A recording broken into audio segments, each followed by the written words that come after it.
I'm Brittany, this is Hua Cheng, and welcome to Gaywatch, where we watch gay things. And sometimes we read them, and sometimes we finish things that are gay. Today we are finishing Volume 4 of Heaven Official's Blessing. Whatever that means. I don't know what that means. We just took a really huge plot twist, in my opinion, midpoint shift kind of bullshit is what we have recently been through, and I don't know what that means for finishing the rest of the volume. I don't know where it's gonna cut off. Is it going to be nicer because we literally just did big upheaval things? Or is it going to be even meaner because now we have to go into the second half of the series? I don't know. Kind of terrified. But, we're going to read until we're done. Usually we go for about a couple of hours for about 50 pages. We have a little bit over 50 pages to go, but we are finishing it today. That is a thing that is happening. So no worries. There will be no, stopping right at the last, 10, 15 pages. That would suck. We are finishing it today. Also, we're pulling a bit of an experiment on this last live stream for Volume 4. I know that this mic has issues sounding very quiet, because even though everyone says that it's perfectly fine for use of any and all YouTube videos, that's a lie. This is actually a mic that is much better suited for podcasts, because in podcasts you typically have your mouth all the way up against the mic, right? And that's where this microphone actually shines, as opposed to where people says it shines. So we're experimenting. You can actually see a little bit of the mic in the camera, which will help because it will get it even closer to me now. And then also there was a setting that was set unbelievably low in terms of the mic's volume, and I don't know how that happened. So we're trying things now. We're trying to get things to be a little bit louder, but still sound nice. So hopefully this is an improvement. And if not, we'll keep working on it. It's fine. I can't fix it in post like I can usual videos, because it's live. So, is there anything else? Was there anything else? I have an asthmatic cough that we do our best to ignore. And other than that, and the sheer terror at not knowing where MX is going to take me next, I think we're ready to just kind of start. Yeah? The sound is better. At the bare minimum, we have an improvement going on today. Awesome. So, we were on page 303, chapter 69, great place to start, called Separating Colors, Dye House Wide Open. It's the ones that give you no indication at all. This fairly neutral title that could go in a lot of different ways, some great, some horrifying. It's those titles that really make me worry. Because this bitch loves to do the unexpected. We have 303 out of 368. 368 pages total. We are on page 303. Somebody do math. What is that, 65? 65 pages? We're doing it.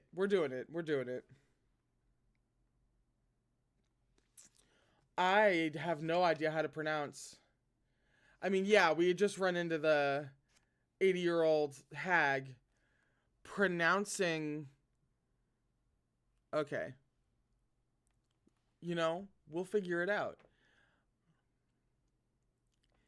It's the. My mouth really wants to say McQuillage, but that is absolutely incorrect. According to more Chinese pronunciation. I can hear it in my head, but I can't. Does anyone have a rough guide as to how to pronounce this so I don't sound like an absolute idiot when I try? Right? And then on the other hand, doesn't seem very Chinese. Maybe it is McQuillage. It's Maquillage.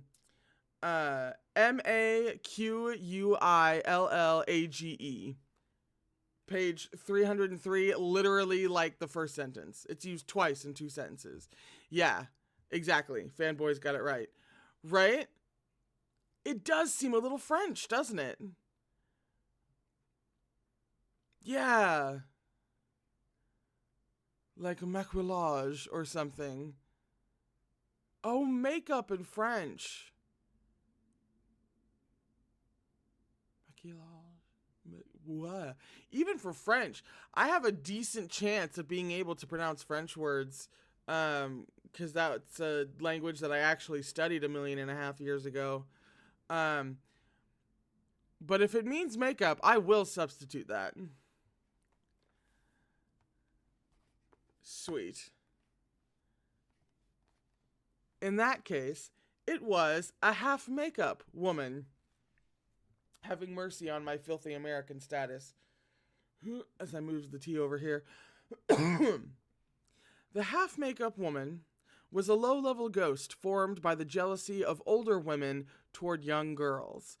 Unable to accept the inevitability of aging, they were convinced that consuming the blood and flesh of young girls could restore their youth.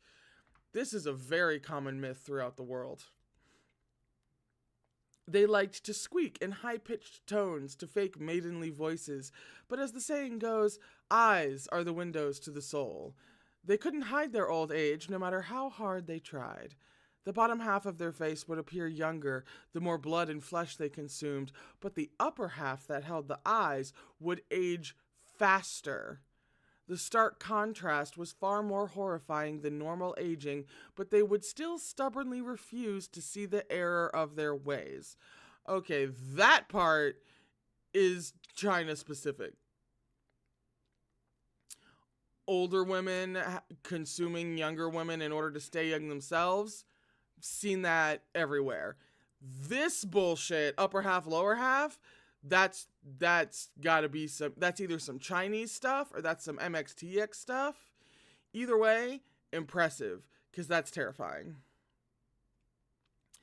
Shilian emerged dripping from the bath and set a foot on the edge of the water tub, poised to take her down with a leaping attack. But at that very moment, Chuan Yizhen seemed to return from the brink of death. He shot to his feet and let loose a mighty slap. The half-makeup woman was just too weak, and she was knocked to the ground with a wailing cry, "Have mercy!" Shilian unhurriedly grabbed his cultivation robes and casually draped them over himself. "So you're the one who stole the brocade immortal." "It wasn't me," the half-makeup woman quickly pleaded. "I wouldn't dare break into the Temple of Divine Might." That was almost certainly true, if Shilian thought about it. A low-level ghost like this really wouldn't have the guts to break into a Temple of Divine Might so rashly, lest she be blown to smithereens. Besides, this half-makeup woman probably had no connection to the brocade immortal. By a rough estimate, her ghost age was 80-something, while the brocade immortal was centuries old. "Then where did you get your hands on this brocade robe?" Shilian questioned. The half-makeup woman picked up her headscarf and covered the top of her face anew.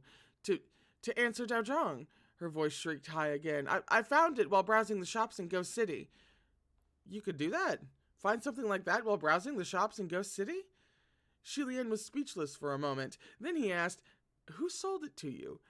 "Dao Zhang, I beg you, please let me off the hook," the half-makeup woman anxiously begged. "I don't know. It's not like businesses in Ghost City need to have 18 generations of ancestry checked." That was true, too. If starting a business there required such a thorough background check, Ghost City wouldn't be nearly as bustling. Commerce could only come alive if there was room for loopholes. Shilian interrogated her for a while, but it was fruitless. After determining that this half-makeup woman was no more than a clueless little minion, he called to Chuan Yizhen. "Qiying, have one of your heavenly officials come to collect this female ghost." But Chuan Yizhen replied, No, I don't have any heavenly officials in my palace. Not a single one? Shilian asked. You've never appointed any deputy generals? Nope, Chuan Yizhen answered unapologetically. As it turned out, the martial god of the West always operated alone. He never appointed anyone to any position, not even a helper to manage the day-to-day essentials. At least for Shi Lian, it was because he couldn't afford it. Chuan Yizhen's situation could probably only be explained by his eccentric character. With no other choice, Shi Lian fumbled for a clay jar and used it to seal the half-makeup woman away. Then he took the brocade robe from Lang Ying's hands and shook it open to inspect it. His brows knitted slightly. It certainly was wicked, but what was the best way to describe it? In Shi Lian's opinion, its evil chi was oddly superficial, like it was nothing more than a heavy layer of powder and rouge rather than emitted from deep within. Shi Lian's gut told him that this thing wasn't as dangerous as the rumors said, but he was still on guard. Chuan Yizhen glanced at the robe. It's fake. Shi Lian was taken aback. How do you know? It's fake, Chuan Yizhen repeated. I've seen the real brocade immortal before. It's way more powerful than that thing. When did you see it? Shi Lian asked, curious. There are actually quite a few people who've seen the brocade immortal before, but they still couldn't identify it. So how are you so certain? Chuan Yizhen fell silent. At that very moment, Ling-Wen reached out to him via the spiritual communication array. Your Highness, we've just received information that there is a little ghost with the brocade immortal in hand, spotted about 10 kilometers from your Puchi shrine. Her voice rang in his ear. We'll need to trouble you to go take a look. Another one? All right, Shi Lian replied. Then he glanced at Chuan Yizhen, and without making a sound, he asked within the array, Oh, by the way, one more thing. Ling-Wen, has Qi Ying seen the brocade immortal before? Qi Ying, Ling-Wen said. He didn't just see it. It was much more than that. What do you mean? Shi Lian asked. It's complicated, Ling-Wen replied. Is your Highness aware that His Highness Qi Ying wasn't always the martial god who ruled the West? The role was once held by His Highness Yin Yu. Shi Lian recalled the Windmaster telling him this while he stripped during their adventure at Paradise Manor, and he couldn't help but feel his heart squeeze. I've heard that before. Weren't the two Highnesses Shixiang and Shidi a pair of martial brothers in arms? Back before Yin Yu ascended, he was their sect's head disciple. One day he saw a brash little street urchin, and in a moment of soft-heartedness, he asked his Shifu to take the boy in. That child was Chuan Yizhen. They were peers for many years, and Yin Yu always took very good care of Chuan Yizhen. He ascended first, and even appointed Chuan Yizhen as a deputy general. You've met Qi Ying a few times, so you should know, Ling-Wen said. He's a little bit socially unaware? That's a good thing, Shi Lian said. Ling-Wen chuckled. Good or not, depends on the person and the situation. Some people think he's a selfish loose cannon, ignorant of manners, who doesn't give people the respect they deserve. If it wasn't for His Highness Yin Yu taking the heat on his behalf and smoothing things over when he first set foot in the heavenly court, who knows how many people would have tried to pulverize him. Those two Highnesses must share a very good relationship then, Shi Lian mused. It was good at first, Ling-Wen said, but unfortunately later on, Qi Ying also ascended. Both ascended from Western lands, so how should it be handled? Thus, the two agreed to rule the West together. Shixiang and Shidi presiding over their domain together, it sounded like a beautiful tale, but at the end of the day, one mountain could not support two tigers. If Yin Yu's abilities could be called 1 in a million, worthy of a heavenly tribulation sent forth from the heavens, then Chuan Yizhen's abilities could carry him through 3 heavenly tribulations. In fact, maybe not even 1 in a million possessed such potential. It was fine at the beginning, as the gap between them wasn't so obvious, but the more time passed, the larger the rift grew. Chuan Yizhen was clearly antisocial. Not only did he not attempt to build relationships with his fellow heavenly colleagues, he also never tried to ingratiate himself with his devotees. He actually did the opposite. He didn't bother to remember the names of any heavenly officials aside from Yin Yu, and he was audacious enough to regularly tell off and even beat up his followers. He was as out of line as they came, but his domain grew bigger and bigger, and the number of his followers only increased. In comparison, the palace of Yin Yu began to lose its shine. Finally, the palace of Yin Yu grew restless. This Shixiang and Shidi always gave each other presents on their birthdays, and one year, Yin Yu gifted Chuan Yizhen a mighty suit of armor. The brocade immortal? Shilian asked. That's right, Ling-Wen said. Not only could the brocade immortal drain blood from and kill its wearer, but it also had an even more unusual ability. If a person was given the robe as a gift, they would be forced to obey every command of the one who gave it to them. Oh, shit! Since both Shixiang and Shidi had always been friendly with each other, Chuan Yizhen put the armor on without a second thought. Soon after, Yin Yu played a seemingly unintentional joke while Chuan Yizhen was under the control of the brocade immortal. And Chuan Yizhen, with his mind possessed, did exactly as he was told. If not for Junwu, who noticed something amiss and stopped him in time, Chuan Yizhen would have cut off his own head and dribbled it like a ball. I don't know. That might put a rift between brothers. This is just a random instinct. Could go either way. That incident was a huge deal at the time. It caused quite the uproar, Ling-Wen said. Naturally, Yin Yu was banished from his esteemed heavenly position then, and thereafter harming one of his... emphasis, syllable. Yin Yu was banished from his esteemed heavenly position, then and thereafter harming one of his heavenly colleagues. Logically, the two of them should have fallen out afterward, but Shilian recalled that silly play the worshippers of the palace of Qi Ying put on during the Mid-Autumn Festival banquet. The clown jumping up and down behind Chuan Yizhen's back was most likely Yin Yu, and yet Chuan Yizhen's reaction was outrage, followed by his leaping down to the mortal realm to knock some heads. I believe Qing Yi still thinks very highly of His Highness Yin Yu. Might there have been a misunderstanding? Who knows, Ling-Wen said. Whether or not there was a misunderstanding, the person in question has been banished for so many years now, so who cares? Shilian nodded and was about to bid her farewell when Ling-Wen added, Wait, Your Highness, there's more. I wasn't done earlier. 30 kilometers out from your Puchi shrine, there is another unknown creature with the brocade immortal in hand. Isn't that a little too far? And why are there two? Shilian asked. I'm not done, Ling-Wen said. Listen well. 22 kilometers to the northwest, 7.5 kilometers southeast, 11 kilometers north. After reporting 27 or 28 locations in one breath, Ling-Wen finally finished.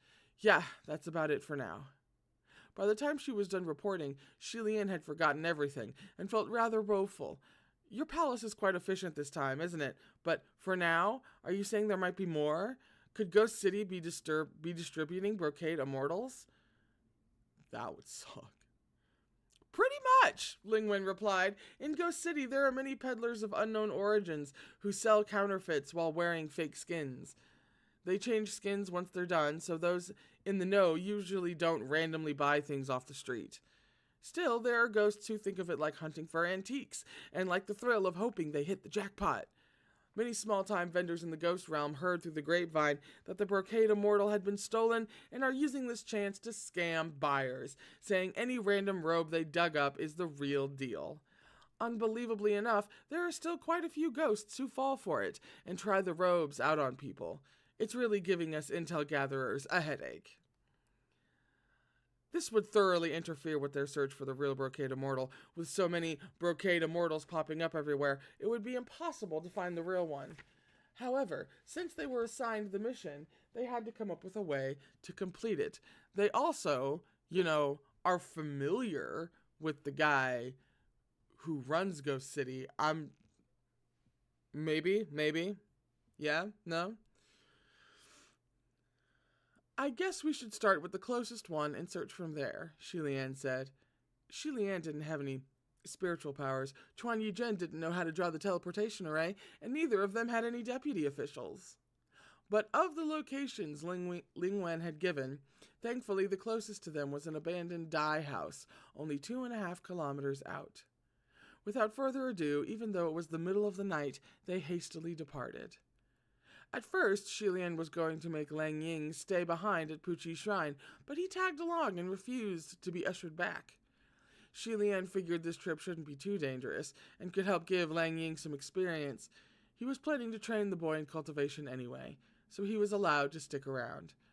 The three hurried on their way under the cover of night. As they ran along, they heard creepy voices chanting a work song on the road ahead.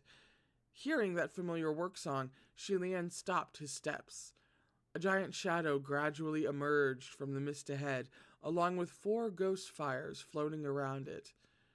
Chuan Yijin was poised to make a move, ready to beat it down without asking a single question, but Shilian pulled him back.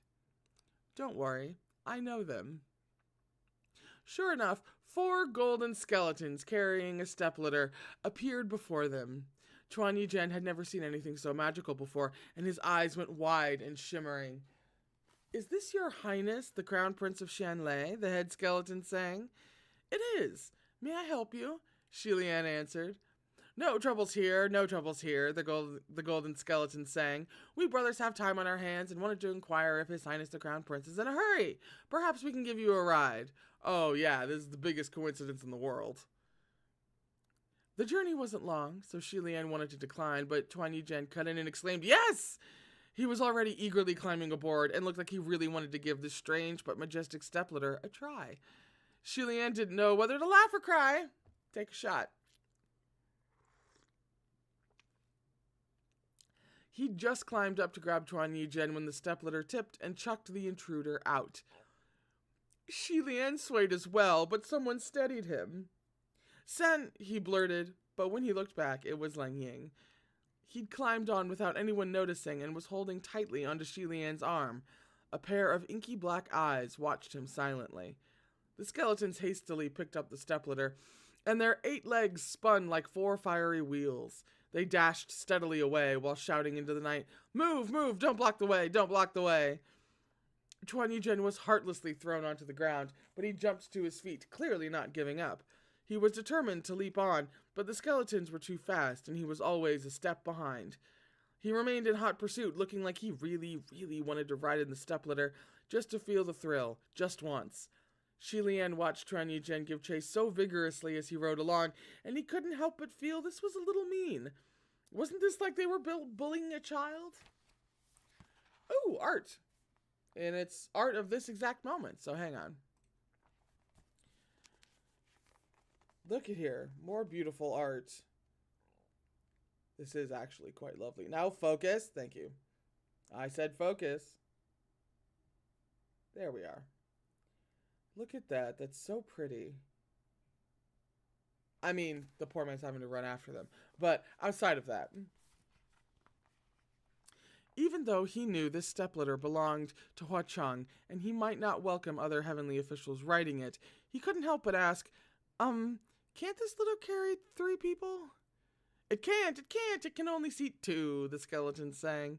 Oh wow, that's like way too many versions of my face I'm staring at. There we are. They ran at top speed the entire way, and Chuan Yijin chased them the whole time. Once they arrived at their destination, the golden skeletons allowed Shilian and Lang Ying to disembark, then picked up the stepladder and ran off, speedily disappearing from sight. In the end, Chuan Yijin never managed to board it, and he watched the stepladder disappear with extreme disappointment and visible longing. Shilian stepped off the litter holding Lang Ying's hand. Ahead of them, he could hear loud cries and wails coming from that abandoned dye house. Great!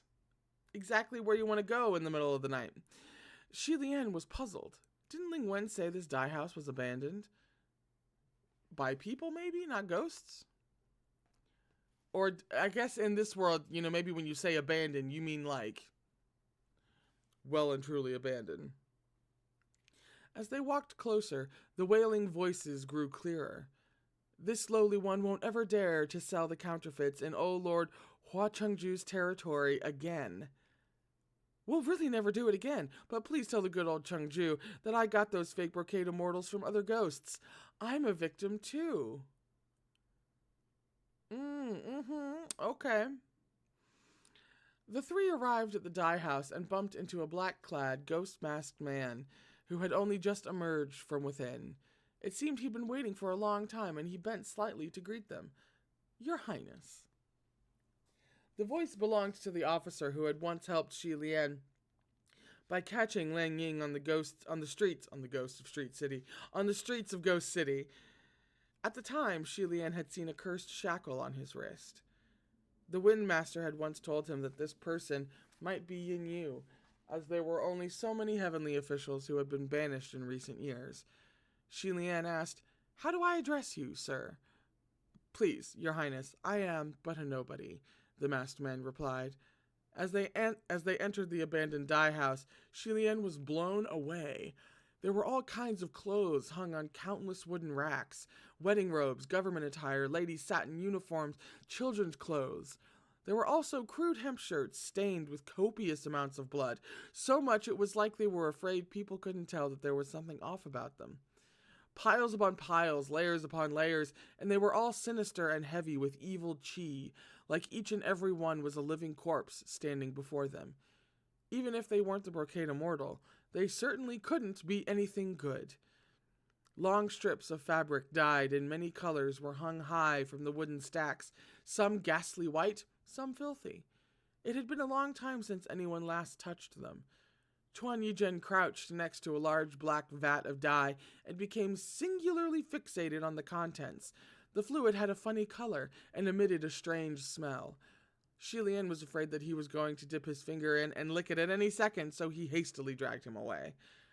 Outside in the yard, a band of ghosts were bound by a single iron chain, and they crouched low, hugging their heads. This is, Shi Lian wondered. All the nefarious creatures guilty of selling the brocade immortal in Ghost City are here, as are those who attempted to use it anywhere nearby, the ghost masked man answered. A total of 98 pieces of clothing have been collected. 98 pieces, and they must have all been caught extremely quickly. Shi Lian was slightly touched. Slightly? Where's your bar? I would be like on my back, legs in the air. But then again, I'm not chased like some protagonists.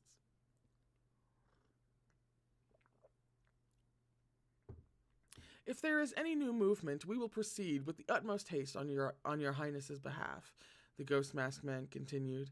Hearing this, Shi Lian couldn't help but say, "There's no need. Please tell Hua Cheng that he really doesn't need to trouble himself like this.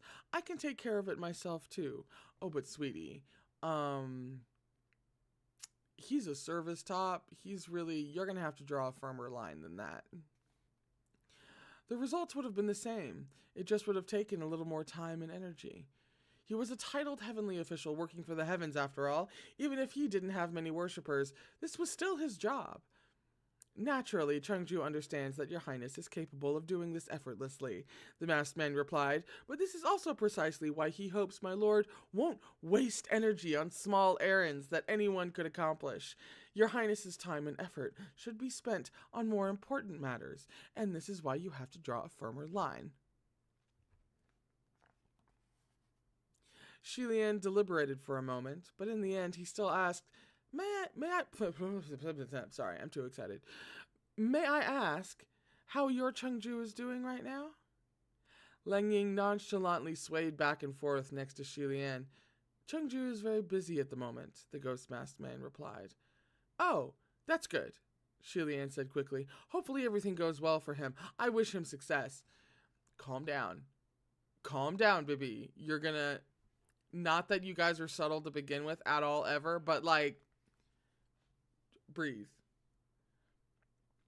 They questioned every single ghost that had been arrested, and each and every one was adamant that their product had been distributed to them by a mysterious masked individual.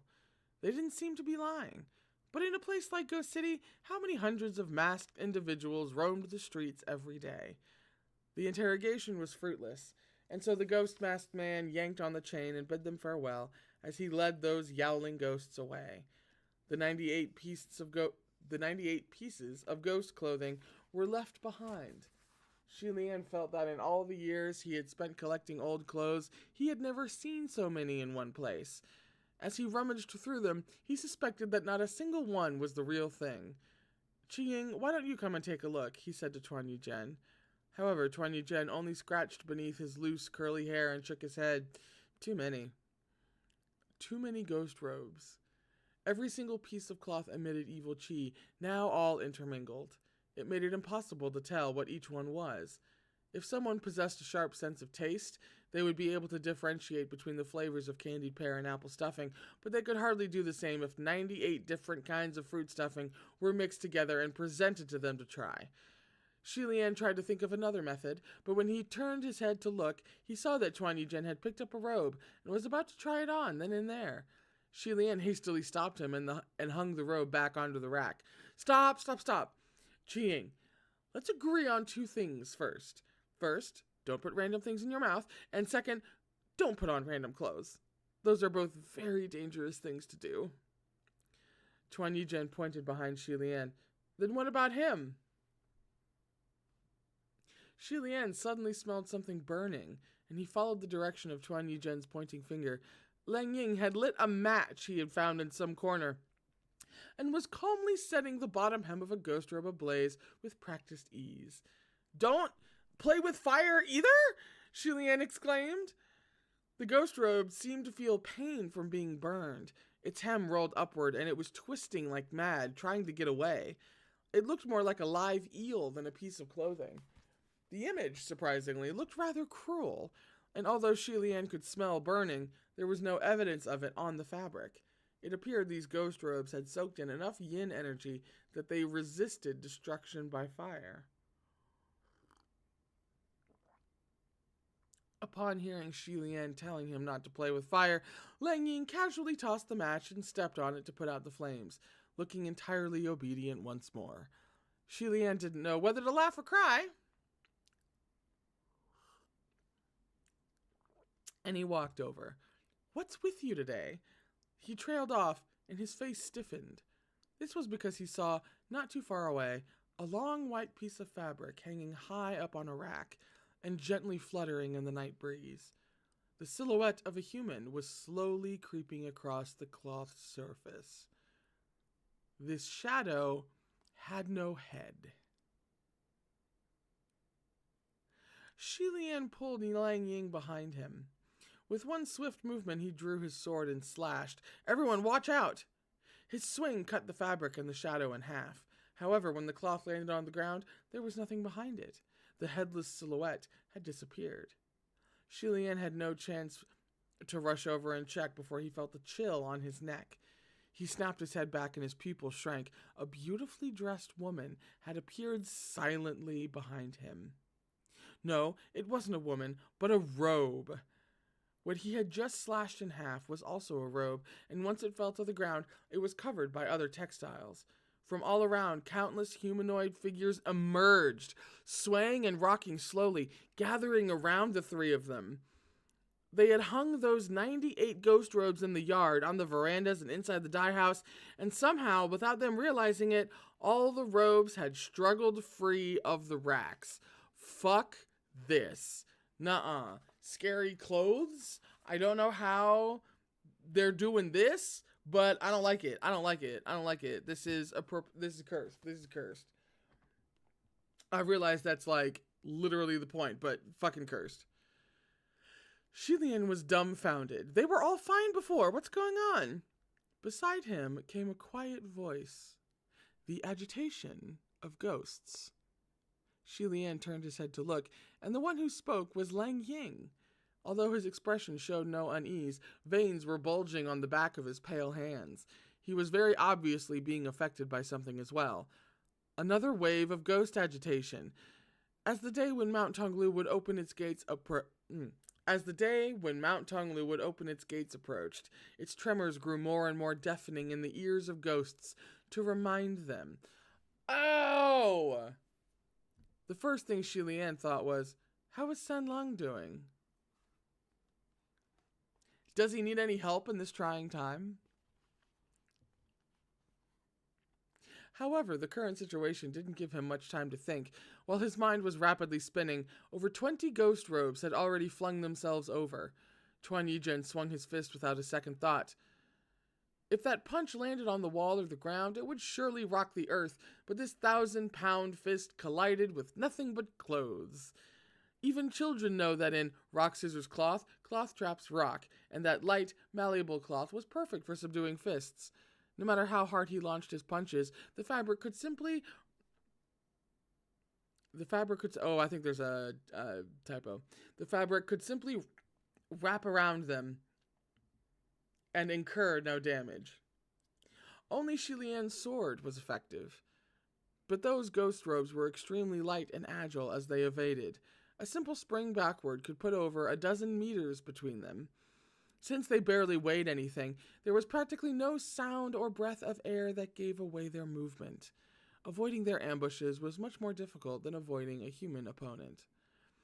Usually it was people who picked clothes, but now it was clothes picking people. The 98 ghost robes each eagerly searched for a body that fit them, a person they fancied. Among humans, it was women who loved picking out clothes. Among ghost robes, it was the female styles that loved picking out humans. Fashion irony. Dozens of long ladies' skirts, all in different colors and styles, urgently pressed themselves against Xilian. Even the threat of his sword couldn't force them away. It was a battle more heated than a group of women fighting over a pretty robe they fancied. Xilian was surrounded by blooming flowers and silk, squeezed between those female robes and pulled from all directions. Chuan Yizhen yanked off several pieces of children's clothing that were stubbornly trying to lower themselves over his head and tossed them aside. He was puzzled as he looked at Xilian. How come all the women's clothes like you so much? He wondered. Maybe because they think I look friendlier? Xilian answered. No, because I think even women's clothes who are haunted have taste. They know what they would look good on. You know what I mean? They are aware.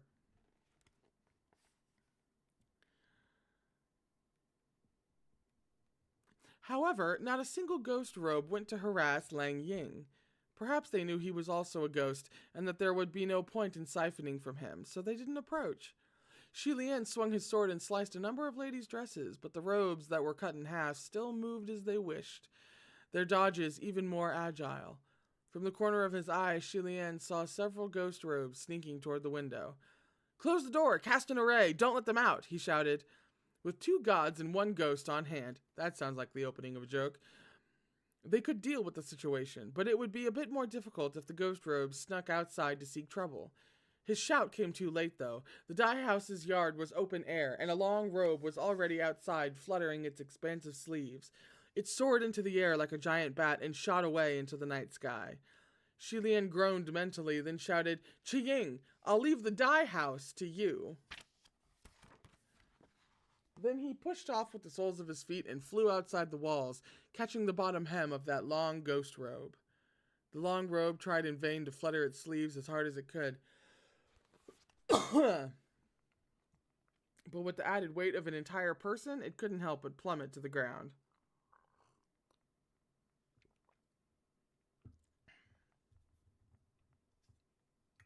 Xilian still held its hem in a death grip.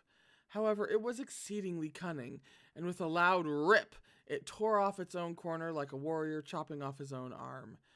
It hastily slipped away from Xilian's hands.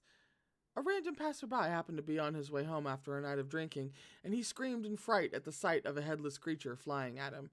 "Ah, a headless ghost! It's headless!" Xilian charged over and seized the robe again, then showed it to that passerby to comfort him. Don't be scared. See, it's not headless. There's no body in there at all." The passerby looked, and sure enough, it was completely empty inside the folds of that robe. This was definitely more horrifying than a headless ghost. And his eyes rolled back as he fainted on the spot. Xilian quickly caught him and gently laid him on the ground.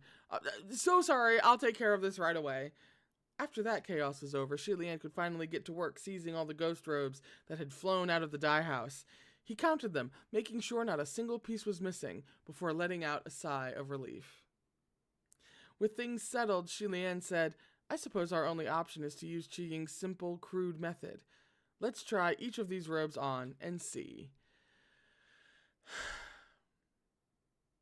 That's the worst idea, but might be the only idea. But that is the worst idea. He wouldn't have minded putting them on himself, but that could go badly for his two partners. If he did actually put on the brocade immortal, who knew if they would be able to deal with any accidents that might happen? In the end, they decided that he would stand watch while the other two dressed. That makes me feel a little bit better. Both Lang Ying and Tuan Yizhen peeled off their outer robes and started trying on one robe after the other. With every new robe, Shi Lian would give simple commands to see if they would obey, like jump or spin around. They tried on every single one of the 98 robes, both testing 40 to 50 apiece, but they didn't seem to have any strange reactions. Not a single piece in this pile of ghost robes was the brocade immortal, and they had worked all night for nothing. Sorry, I'm just thinking about how if anyone could put it on like accident, it would involve, one of these two guys essentially being like evil.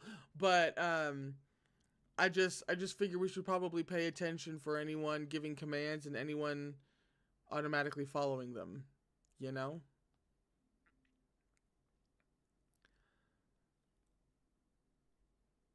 Both still dressed in only a single layer, Lang Ying and Tuan Yizhen squatted on the ground while Shi Lian sat atop a mountain of clothes of all sorts. Supporting his forehead with his hand, Shi Lian mumbled, "There really is no value in buying fakes." He sat there like that for a while before seeking out Ling-Wen in the communication array. "Ling-Wen, I've collected some ghost robes. Even though the real brocade immortal is probably not in the pile, they're still rather wicked and troublesome to deal with. Can you send someone down to take them away?" "Acknowledged. I'll coordinate it promptly. How many pieces have you gathered?" Ling-Wen answered. 98, Shi Lian replied. "Your Highness is truly a capable man, collecting more than what I reported to you," Ling-Wen remarked. Shi Lian softly cleared his throat. "It actually wasn't me." But before he finished his sentence, a familiar chill ran down his spine. Shi Lian paused, then looked up. Upon the rows of light, flowy white fabrics in front of him, there was the dark, shadowed silhouette of a human. This time it wasn't headless, nor was it fluttering. The one standing behind those long curtain fabrics was very much a man, and the edges of his features could be easily distinguished, such as his remarkably tall height and the disheveled state of his hair.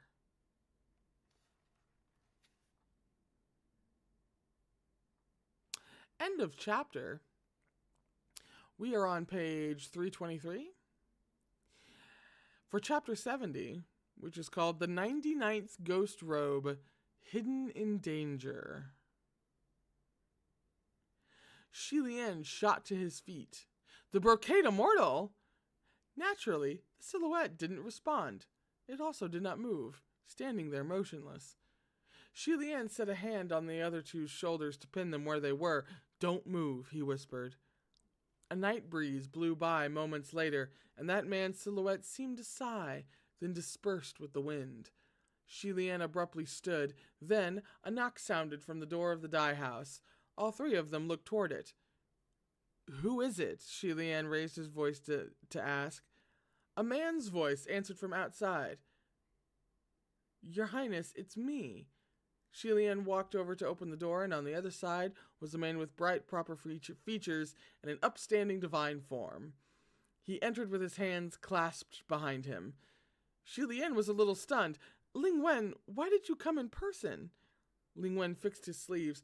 "Since I heard your Highness say things were difficult, I figured typical heavenly officials wouldn't be able to assist, so I've come to see what's going on for myself." "Greetings, your Highness Qi Ying. Why are you sitting on the ground? What's wrong? What's with that look?" It was Ling-Wen in male form. Shi Lian walked to the cloth curtain and flipped it open. Sure enough, there was nothing behind it. He turned to address Ling-Wen once more. The brocade immortal showed itself. "What?" Ling-Wen replied in amazement. "It must have been it, I'm quite sure," Shi Lian said. It was a young man, very tall, maybe 7 centimeters taller than me. Judging by his physical structure, he must be skilled in martial arts. Ling-Wen was somewhat doubtful. Your Highness, are you sure? We've never had word that the brocade immortal showed itself to anyone in the past few centuries. Besides, didn't you say that none of these 98 ghost robes were the real thing? Could someone be playing a trick? I'm afraid that's not possible, Shilian replied. After that wave of agitation was over, we shut the door and windows and set in array to prevent ghost robes from sneaking out and harassing mortals. Things inside couldn't get out, and things outside couldn't come in. There are only the three of us here. Who among us would play tricks? See, I think that's the question, though. After mulling it over for a moment, Ling-Wen said, Then perhaps the real thing encountered some special circumstance, or maybe what you saw was a vengeful spirit possessing one of the ghost robes. Lang Ying and Tuan Yijian were both crouched on the ground, staring blankly and daydreaming, while Shilian and Ling-Wen stood with their arms crossed, assuming the stance of adults as they engaged in serious discussion. In the end, Ling-Wen suggested, Why don't I take these ghost robes to the palace of Ling-Wen and have my people examine them? If they don't find anything, we can make inquiries at the next meeting. I'm sure someone in the upper court is an expert. Giving the idea some thought, Shilian nodded. That's probably a good idea. But this mission was assigned to us, so I want to be a little more thorough. Since the real brocade immortal is mixed into the pile, let me think up some methods and give identifying it another shot. If I haven't managed any progress by tomorrow, I'll hand the 98 ghost robes over to you. After all, this case wasn't under the jurisdiction of the palace of Ling-Wen. There's no need for your highness to be so polite, Ling-Wen said. Oh, and if you'll be sending them over tomorrow, it will be 101 pieces, correct? Shilian was puzzled. Why are there suddenly 3 more? Then it dawned on him. You're suspicious of the robes we're wearing right now? It's not impossible, Ling-Wen noted. Shilian's cultivation robes were so worn that they were fraying at the edges, and he lifted the corner of one sleeve to demonstrate. I've worn this robe for several years now. It definitely doesn't have issues. I recently purchased the one Lang Ying is wearing right now, but he didn't obey my commands, so it also shouldn't be a problem. He had told Lang Ying not to do housework, but Lang Ying still chopped wood. He had told him to stay home like a good boy, but Lang Ying still came along. However, Ling-Wen shook his head. That's not what I mean. Your Highness, you might not be aware of this, but the evil chi on the brocade immortal is strong. It will pass on to other normal articles of clothing nearby. So don't wear the clothes you have on anymore, just to be safe. Get rid of them. Get naked is the solution to this problem. Get naked. Hearing this, Shilian quickly went over and started to peel both Lang Ying and Tuan Yijian out of their outer robes. Don't wear this anymore. Don't wear this. Take it off. Take it all off. I'll pack up the clothes and bring them to the palace of Ling-Wen tomorrow. I'll send people to come pick them up, Ling-Wen offered. No need, Shilian said. It's already embarrassing enough to trouble you like this every time without you personally making a trip on top of that. Your palace is busy. I can handle this myself. The next day, Shilian painstakingly packed the huge piles of clothes and carried the large bundles up to the heavenly capital by himself. When he arrived, it seemed that Ling-Wen had been waiting for him in her palace for a long time. Her palace wasn't as hustling and bustling as usual today, packed with gods flowing in and out. Shilian untied the large bundles, and the brightly colored ghost robes burst out of their wrappings, spilling onto the floor and covering the ground. He casually wiped away the sweat on his forehead as Ling-Wen strolled over. Was your investigation fruitful? Much ashamed, it's been fruitless, Shilian sighed, sounding resigned. I apologize in advance. I don't have any helping hands, so unfortunately things are a bit scattered. After all the chaos yesterday, I don't know if I brought all of the robes. I keep feeling like I'm missing 1 or 2 pieces, but I'm not sure. That's not an issue, Ling-Wen said. Then she looked down and made a rough count. There are indeed a few pieces missing. Your Highness, I don't think I see the robe that the little ghost next to you was wearing. Shilian tapped his palm with his fist. Oh, you're right. I remember now. Lang Ying has already gotten used to wearing it, and I forgot to collect it. I'll go grab it now.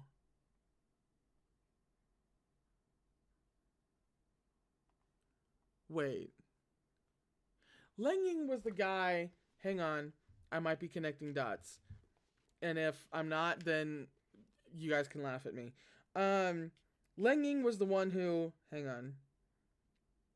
Yeah, he had told Lang Ying not to do housework, but Lang Ying still chopped wood. He had told him to stay home like a good boy, but Lang Ying still came along. Has someone been ordering him? You know what I mean? You know where I'm going with this. Has someone been ordering him to do that kind of shit? Like, Lang Ying wanted to, do what Shilian said, but someone else was like, no, I need you to do this. Did I just have a brain cell?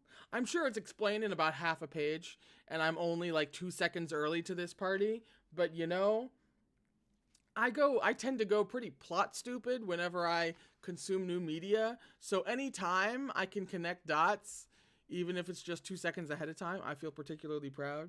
Watch me be horribly wrong. Hang on. But, I can't be. Lang Ying has already gotten used to wearing it, and I forgot to collect it. I'll go grab it right now. Ling-Wen chuckled. No rush. Take care, Your Highness. However, Shilian didn't move to leave. He instead remained planted in place, his expression growing solemn. Ling-Wen was about to summon her subordinate heavenly officials to collect the ghost robes, but she was puzzled when she turned and saw that he was still there. It was just the two of them in the hall. Your Highness, is there something else? Shilian watched her with a complicated expression. No, it's nothing. It's just that I wonder, if I did bring the real brocade immortal, would you hide it away if I took my eyes off you? Ling-Wen's smile receded, but she was still extremely polite as she asked, Your Highness? Shilian watched her mildly. I've had an inkling from the very beginning. Ling-Wen remained at ease. What of? Most people, or ordinary nefarious creatures, wouldn't dare break into a temple of divine might. Not many individuals aside from Junwu himself are familiar enough with the layout of them to steal objects under such heavy lockdown, let alone escape capture. I'm afraid that Ling-Wen Jinjun is the only other one who would know her way around so well. After all, this is not dialogue. After all, the palace of Ling-Wen roamed every other god's palaces each and every day. It was more than familiar with everyone's domains. Ling-Wen grinned. Your Highness, your reasoning is a little too simplistic. The person with the easiest access is the most suspicious. Based on that line of thinking, isn't it more likely that the Heavenly Emperor robbed himself? Shilian nodded. I must admit, you're not wrong. But what made me start to suspect you was the half-makeup woman. What about the half-makeup woman? Ling-Wen asked. Yeah, I'm kind of curious myself. She had the fake brocade immortal in her possession, and just happened to come to my door, Shilian replied. How could such a huge coincidence happen? Besides, she'd practically written suspicious on her face, like she was scared I wouldn't immediately find her dubious. Her intent was too obvious. Oh, what intent? Didn't she already say it herself, Shilian said? Exchange old for new. What she wanted was the old clothes in my Pucci shrine. When the brocade immortal was stolen, this again is not dialogue. When the brocade immortal was stolen, the Palace of Divine Might found out extremely quickly and reacted equally fast. An investigation started the moment it was stolen. Therefore, the thief might not dare keep it in their own possession and would instead hide it away. But where would be the best hiding place? Hide a leaf in a forest. If Shilian wanted to hide the brocade immortal, he would turn into an extremely inconspicuous and normal-looking hemp robe. He would turn it into an extremely inconspicuous and normal-looking hemp robe and toss it into the markets of the mortal realm, then keep an eye on it from afar. Normally, no one would want to buy such a coarsely made robe, but the life Shilian led couldn't be called normal. He had been wearing the same frayed cultivation robe for the past several years. He could only afford such clothing with the money he had. As long as clothing was clean and kept him warm, that was all he asked for, and he wasn't picky. In addition, he was the kind of person who possessed the incredible ability to pick out the most dangerous article of clothing out of countless other pieces in the big discount bin. And it was in this fashion, in self-congratulatory cheer at finding such a major discount, that he bought and brought home the legendary brocade immortal. Your Highness, your accusation is quite undue, Ling-Wen said. You are from a martial god background after all. You would subdue a half-makeup woman in no time if she approached your door. She wouldn't be able to take any robes away, old or new. She certainly wouldn't, but who says she had to? How would she have been dealt with if this unexpected turn of events hadn't happened? Hualian said. If Hualian had assumed the half-makeup woman had the real brocade immortal, then he would have surely reported it to Ling-Wen, and Ling-Wen would have most likely descended personally. And, like she had the day before, she would have probably told Hualian that all the clothes needed to be brought back to her place to be assessed just to be safe. It was too bad that Chuan Yi-Zhen was there at the time. Ling-Wen couldn't have expected that he'd be so knowledgeable after having only worn the brocade immortal once, and that he could correctly identify the brocade immortal in the half-makeup woman's hands as a fake. This meant it was no longer easy nor logical for Ling-Wen to whisk away all the clothes at Puqi's shrine. All of Hualian's information was provided by Ling-Wen. She could also openly make inquiries and keep constant track of Hualian's progress. When the half-makeup woman was exposed, Ling-Wen immediately sent Hualian new communication through the array that Ghost City was distributing counterfeits that had to be managed. She had wasted no time in throwing new missions at him, giving him little time to think too deeply about anything questionable with her requests.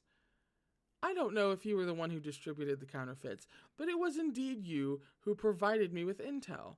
You probably wanted to draw me away from Puqi's shrine before coming for Lang Ying, Hualian said. But Lang Ying had tagged along with him. What the fuck? I don't know if you anticipated that the brocade immortal would show himself so suddenly, but you have no trouble improvising.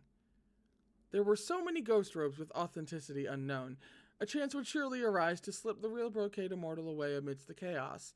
And when the brocade immortal showed himself, Ling-Wen could also use that as an excuse to personally and openly confiscate all clothing on site. As for how things would be assessed, how the real thing would be identified, and the explanation for that silhouette, that would all be on Ling-Wen's word. Having listened to that point, Ling-Wen gestured for him to pause. Your Highness, please stop right there. So you believe that Lang Ying, that's his name, right? You think that the robe he was wearing is the brocade immortal? Don't forget, he didn't obey your orders when he put it on. Am I wrong? You said so yourself. You have to know that the brocade immortal is extremely powerful. Even a ghost king would not be able to resist a direct order if he wore it. Any order, though? From anybody. But then also, hang on. They're telling me. I should really just listen. You also said that it must have encountered some special circumstance, Hualian replied. As for what that could be, I'm sure you know better than I do. I hope you can answer the question. Ling-Wen frowned slightly and folded her hands behind her. Your Highness, does this mean you have deemed me the thief? She asked softly. Pardon my bluntness, but this makes me somewhat displeased. Hualian inclined his head. I apologize. Apology accepted, Ling-Wen said. However, Your Highness, as long as you have the evidence, you may make your adamant accusations. But this is nothing but speculation. I didn't have any evidence before today, Hualian replied slowly. In fact, I didn't have anything to go on at all before I stepped into the palace of Ling-Wen. But I've gotten it during this conversation. Ling-Wen gestured an invitation for him to proceed. Please. The evidence is this. You never bothered to count the exact number of ghost robes, Shilian stated. Ling-Wen's expression barely changed aside from the slight stiffening of her brows. The number of ghost robes I brought was indeed lacking, but there wasn't just a single robe missing, Shilian continued. In fact, I only brought 88 pieces, a deficit of 10. I kept every piece of clothing I considered suspicious away from you. You never mentioned that the count was off, but with one look you noticed that the one Lang Ying was wearing wasn't here. So pray tell, how did you know that particular one was missing? Ling-Wen raised her hand. Please wait. She unhurriedly recounted the ghost robes and discovered that there were indeed 88 pieces of clothing. Maintaining her impassive tone, she replied, I suppose you can say that no one is perfect, and something will always be overlooked. Very well, Shilian said. Since you've counted seriously this time and have looked over every single piece, then let me ask whether you noticed this. The robe Lang Ying wore yesterday is among these 88 ghost robes. Your Highness, what are you implying? Ling-Wen asked. Shilian crouched and pulled a robe from the pile of random clothing, shaking it open. It was a plain white hemp robe. The one Lang Ying wore yesterday is obviously here. Why didn't you notice it when you were counting? Your Highness should also know that there's nothing special about that hemp robe. You can't blame me for not recognizing it at a glance, Ling-Wen replied. It really is nothing to write home about, Shilian agreed. So then, as Ling-Wen Zhenjun is so competent and reliable, so hardworking and cautious, why would you so rashly declare that such an inconspicuous robe was missing when you hadn't fully counted? Ling-Wen's smile did not falter.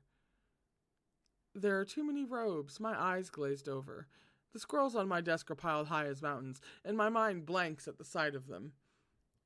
Your eyes didn't glaze over. It's the opposite, Shilian said. Your eyes are too sharp. Let me tell you something else. I didn't actually bring the robe Lang Ying wore yesterday. The one in my hands right now is a replica of the original. I was careful with the details. How were you able to tell with just one look that the real one Lang Ying wore isn't here? Ling-Wen was baffled. Fake or not, either way, I didn't see it. Your Highness, have you worked on so many cases that you're constantly overthinking things? Why would you spend so much effort creating a replica? Shilian could tell that she was dodging the question. I'm not done yet.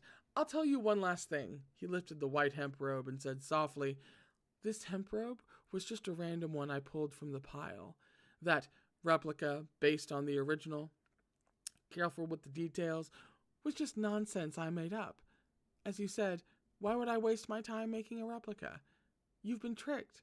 This one isn't even the same color as the robe Lang Ying wore yesterday. Did you not think anything was off when I questioned you with it as evidence? Shilian stared at Ling-Wen with intent. Ling-Wen, right now, I only need you to answer a very simple question. What color was the robe Lang Ying wore yesterday? Ling-Wen didn't answer immediately. She slowly raised her eyelashes. The white hemp robe fell to the ground. You are the esteemed top civil god, and countless scrolls detailing the matters of the upper court pass through your hands, Shilian said. Your memory shouldn't be this bad. Why can't you even recall the color of the robe Lang Ying wore yesterday? You can't answer because you're guarding against my potential trickery. You daren't answer because you never knew what color it was in the first place. Because yesterday, what you saw him wearing was simply a headless, sleeveless, ragged cloth sack. He made sure she could hear every word in his accusation clearly. The brocade immortal takes on thousands of forms, but that's nothing more than an illusion. But no matter how powerful the illusion is, it will always be ineffective on one individual, the one who created it. No matter what shape it takes, it will always show its true form to its creator. You glanced through these 88 ghost robes and didn't see a strange, headless, sleeveless cloth sack. Of course you knew at once that the brocade immortal wasn't in the pile. Oh my fucking god!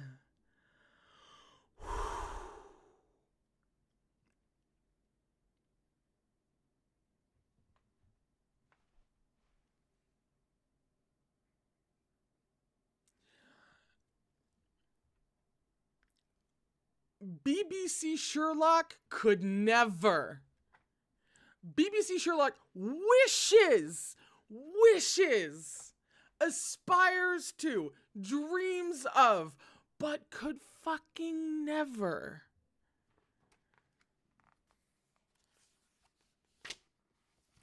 Oh my god. That was the end of the chapter.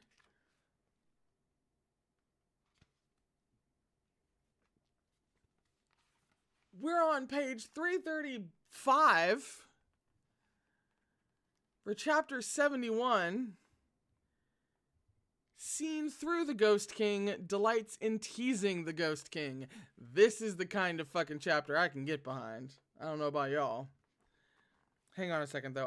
I'm unwieldy. I gotta switch. I gotta get my tea over here instead of over there. Oh!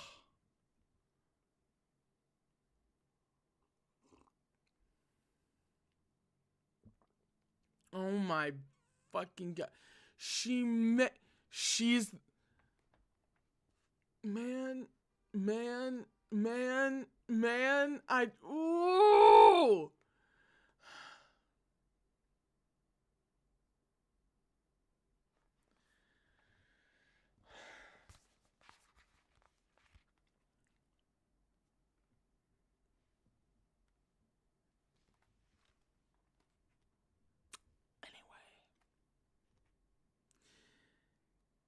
Hualian had initially only planned on keeping the suspicious ghost robes to thoroughly re-examine them himself, but he hadn't realized that he would catch this huge hole in Ling-Wen's lies with her one offhand comment.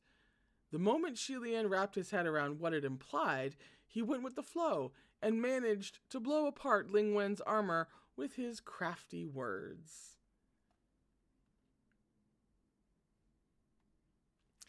If Hua Cheng was present right now,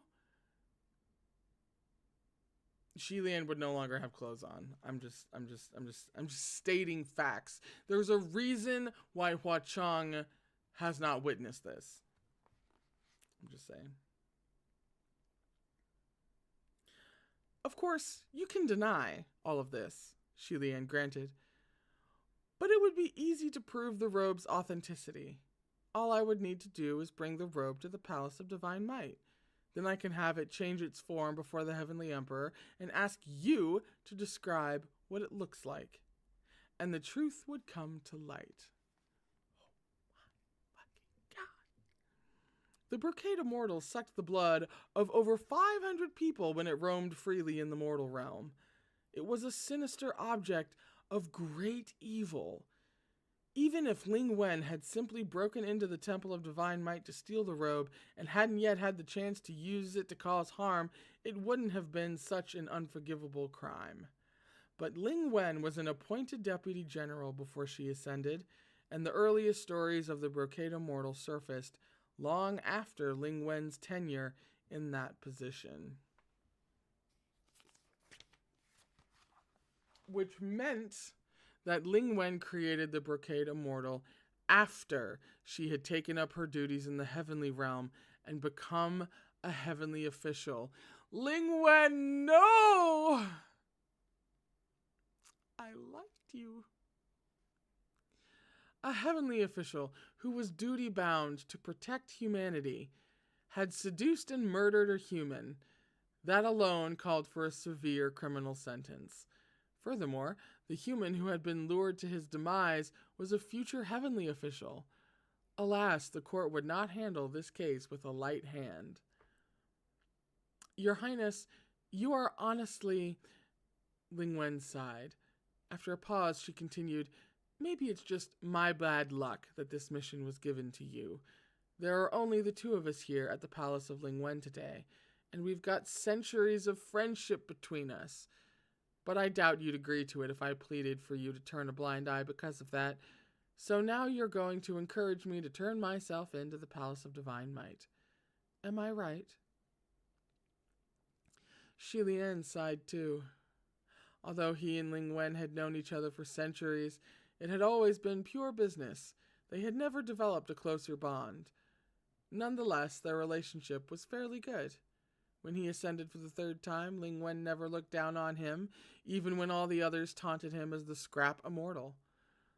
On the contrary, she had assisted him and taken care of him, but this brocade immortal mission just had to land on his head. Now that the truth was revealed, it was hard to report it and harder to stay silent.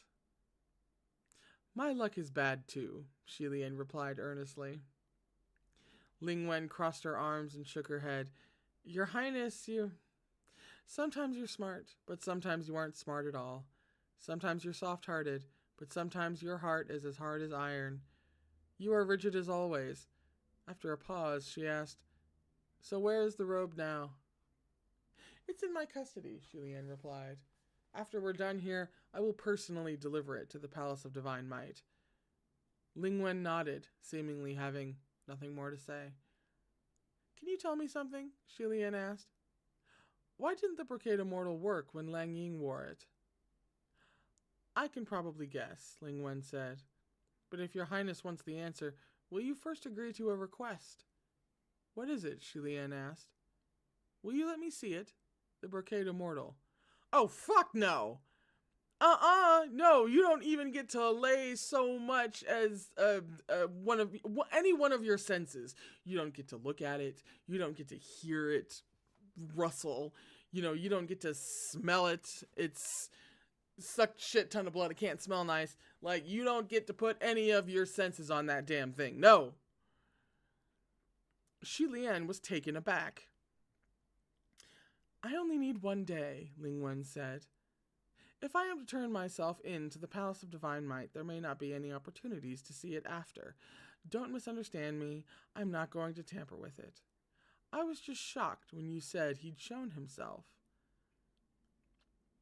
She shook her head, then her eyes stared off in reverie. It's been so many years, and I've never seen Bai Jing appear once. That young warrior's name was Bai Jing? Hualian asked. Ling-Wen seemed to snap out of it. Oh, yes, but people usually called him Xiao Bai.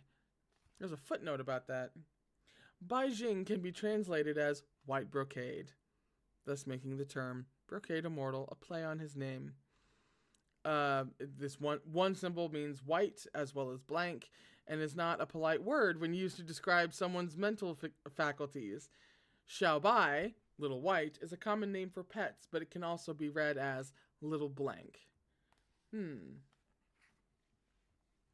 Xiao Bai, Hualian wondered, that sounds like they were calling him a dog, or an idiot.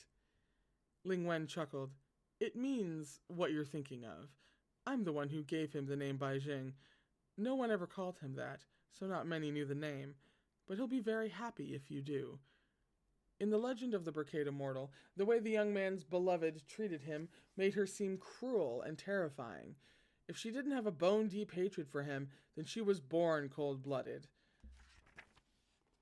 Yet Ling-Wen's tone was amiable when she spoke of that young man. There was neither affection nor hatred. So will you? If your Highness is worried I'll run away, you can have Royer bind me. I won't be able to escape. I'm not a martial god. For some reason, Hualian felt he should trust Ling-Wen. After considering it for a moment, he nodded cautiously. Very well. A bad idea. They left the palace of Ling-Wen like nothing was wrong. They greeted other passing heavenly officials as usual while they strolled down the avenue of divine might. Ling-Wen looked the same as always, and nothing gave away the fact that her hands were firmly bound by Roye under her sleeves. They didn't get very far before they ran into Pei Ming, who had just returned from his street patrol. The two greeted each other, then stood on the side of the road for a bit to chat and make perfunctory pleasantries. Pei Ming stared at Shi Lian the entire time, and Shi Lian grew slightly apprehensive. Why is General Pei looking at me like that? Pei Ming stroked his chin. Not gonna lie, Your Highness, I get the jitters whenever I see you now. It feels like anyone standing next to you is going to have something go wrong, he replied earnestly. So my poor heart started pounding when I saw you walking with Ling-Wen. Ling-Wen, you'd best watch your step for the next little while. Ling-Wen laughed. How could that be? General Pei, please stop joking.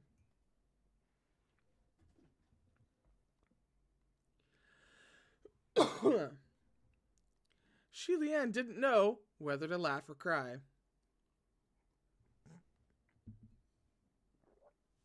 Over-enthusiastic tea. On some level, Pei Ming's instincts were right on target. Once back in the mortal realm, they could see Lang Ying leaning against the old tree out front as they drew close to Puchi's shrine. He was spinning the broom in his hand without a care, and next to his feet was a tidy pile of fallen golden leaves. Shi Lian watched him for a while before he purposely put more weight into his steps to make his approach heard. Lang Ying didn't look back, but he must have noticed their presence and quite naturally changed his posture. He returned to sweeping, then turned around and acted like he'd only just noticed Shi Lian and Ling-Wen. Shi Lian lightly cleared his throat. Sweeping again? Lang Ying nodded. Seeing him like this, Shi Lian couldn't resist patting his head like an elder would. What a good child, he praised. Lang Ying accepted the gesture without reservation. Ling-Wen watched them without comment. Shi Lian led her to the shrine's entrance and opened the door. It's in here. The moment he opened the door, he saw a figure crouched in front of the donation box, sneakily stuffing in gold bars. Shi Lian hurried over to drag him away. Chi Ying, stop stuffing it full! That's really enough. I haven't even taken out the ones you put in there last time. You've jammed up the opening with them now. Ling-Wen nodded. Greetings, Your Highness Chi Ying. Chi Ying acknowledged her too. Hi. There was wooden racks set up in the center of Puchi's shrine, and a plain hemp robe hung there. Of course, that was only what Shi Lian saw. Ling-Wen approached and gazed at it solemnly, but the robe did not react, even as the minutes stretched on. She cocked her head. My lords, I want to look at it alone. Is that all right? No, that's the opposite of all right. That is tempting the wrath of whatever from high atop the thing. Again. Twice in like 5 pages because you agreed to let her look at the thing in the first place. No.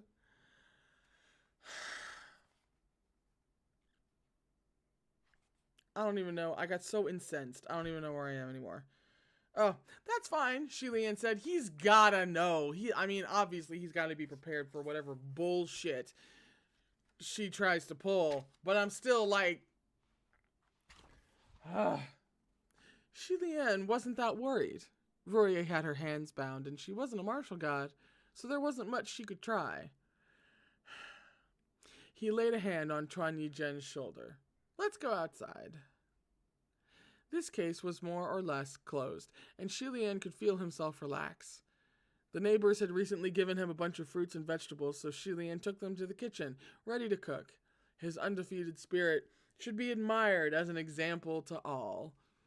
Now that he'd stayed there for a few days, Chuan Yi-Zhen seemed to have taken Puchi's shrine as some sort of happy farm. He kept leaping around, climbing trees, stealing squash, snagging fish, and catching frogs. In a moment of Shi Lian's carelessness, Chuan Yi-Zhen snuck into the kitchen and swiped a yam. Feeling the empty spot on the counter, Shi Lian turned to see Chuan Yi-Zhen slipping out of the kitchen with the yam dangling from his mouth, hurrying away like a fish who had escaped the net. It's not cooked yet! Don't eat it! Shi Lian cried. It was precisely because it hadn't been cooked yet that it had to be eaten quickly.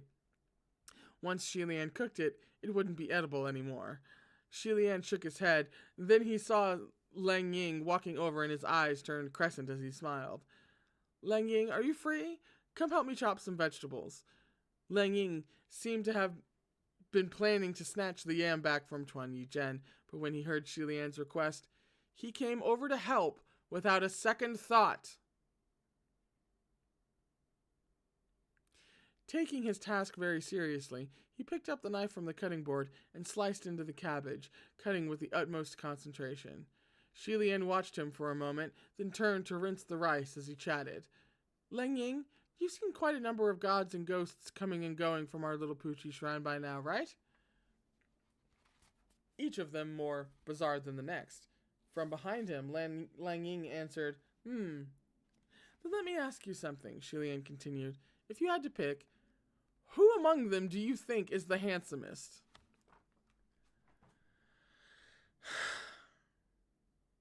Shi Lian, really out here.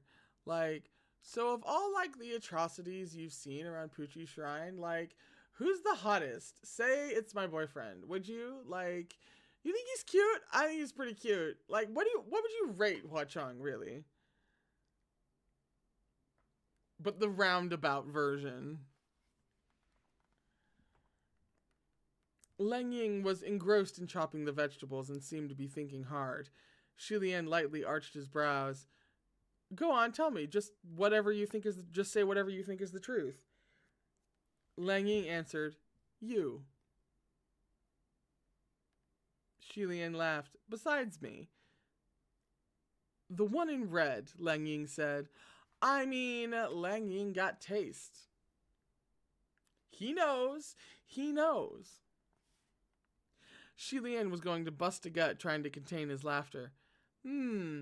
I think so too, he responded seriously.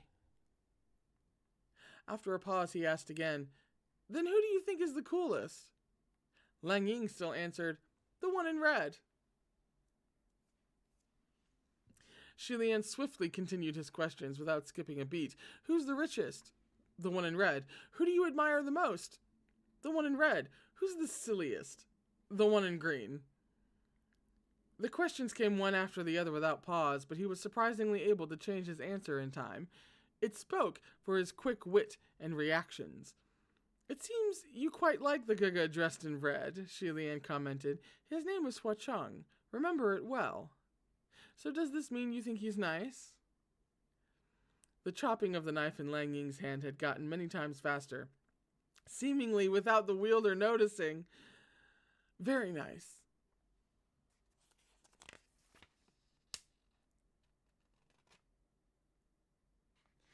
So then, once we're free, I'm sorry, I'm fathoming like 20 million things. 20 million and one of them are wrong. So then, once we're free, do you think we should invite him here again? Shi Lian asked. Of course, it's a must, Lang Ying replied. I think so too, Shi Lian said, but his subordinate said he's been very busy lately, so he must be occupied by very serious business. I think it's best if we don't disturb him. After that comment, the crunching sound of vegetables being chopped grew more heavy-handed. Shi Lian gripped the edge of the stove to support himself, his stomach straining from trying to hold back his laughter. Tuan Yizhen poked his head in the window, sweeping a look over the kitchen as he took a bite of the yam. You chopped it to shreds. It won't taste good anymore, he said to Lang Ying. What did you say? Lang Ying threatened. Shi Lian turned to look. The cabbage wasn't just shredded. It was pulverized into tiny scraps. He cleared his throat softly. My gosh, your knife work is really bad. After throwing all sorts of seasonings into the pot, Shi Lian dusted off his hands and decided to let it simmer for 2 hours, then left the kitchen. He glanced at Ling-Wen. She was still behaving herself in the shrine, so he continued to do his chores. He picked out a larger plank from the pile of firewood and borrowed a brush and ink from the village chief's house, then sat in front of the door lost in thought. One hand held the plank and the other held the brush. Lang Ying walked over, and Shi Lian looked up. Lang Ying, can you read? Do you know how to write? He asked warmly. Yes, Lang Ying replied. How's your writing? Mediocre. That's all right, as long as it's legible. Come give me a hand again. Shi Lian passed the plank and brush over to Lang Ying and smiled. Our shrine doesn't have an establishment plaque. Why don't you draft one for me? Lang Ying picked up the brush at Xu Lian's insistence. The little brush in his hand seemed to weigh 1,000 pounds. It wouldn't be moved no matter what.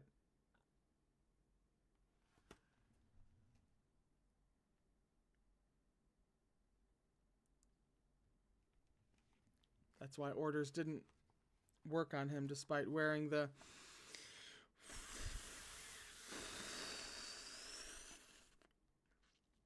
Uh-huh. Okay. All right. Sorry. Where was I? I hate her so much. I hate her so much. Okay. Sorry. A moment later, he seemed to concede defeat and put down both the brush and plank. A helpless voice came from underneath the bandages. Gaga, I was wrong.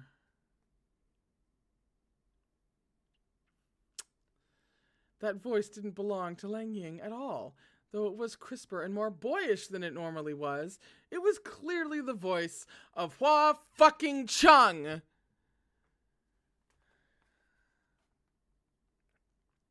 Xu Lian had been leaning against the wall with his arms crossed, and after watching him struggle for so long and finally surrender, he could no longer hold back and sank to the ground in a fit of laughter, saying, "Yeah, San Lang really is extremely busy." Since they hadn't seen each other for a long time, Xu Lian had missed him dearly, even though that long time was no more than a few days. Yet who would have thought Hua Cheng had been hiding right by his side all this time? I fucking should have. I never should have bought this whole, oh, he's busy thing. I really shouldn't have. They gave us every reason to believe it, but I still shouldn't have believed it. Because this should not be new to me. This game should not be new. And yet here I am, once again, a clown. Made so by this bitch.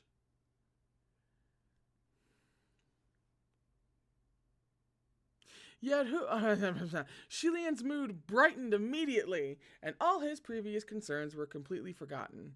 He was laughing so hard, he was having trouble getting up. Gaga, you played me, Hua Cheng accused. Xu Lian picked up the brush and plank. Don't turn this on me. San Lang played me first. Let me guess, you've been around ever since I broke the stove, right? Ah, that's true. Gaga, how did you know? You're amazing, Hua Cheng complimented him. Xu Lian waved dismissively. Amazing? San Lang, if you want to wear a disguise, don't be so lazy about it.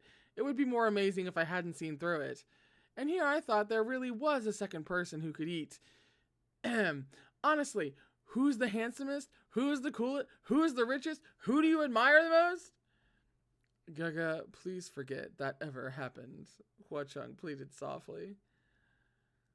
Xu Lian was resolute in his refusal. No, I will remember this forever. Gaga, although I'm happy you're so happy, is it really that funny? Hua Cheng asked in a woeful tone. It is hilarious. It is the funniest goddamn thing I've ever heard of, and I too will be laughing about this forever.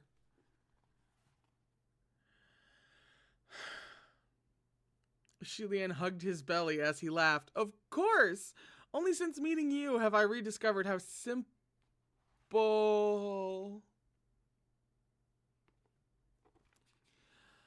Let's try that again. Only since meeting you have I rediscovered how simple it is to be happy. We were having a perfectly nice time. Aha, Hua Cheng has been Lang Ying. Aha, that's why he could just refuse commands even though while wearing the brocade immortal. Ah ha ha, ha ha ha ha. We were fine. Damn it.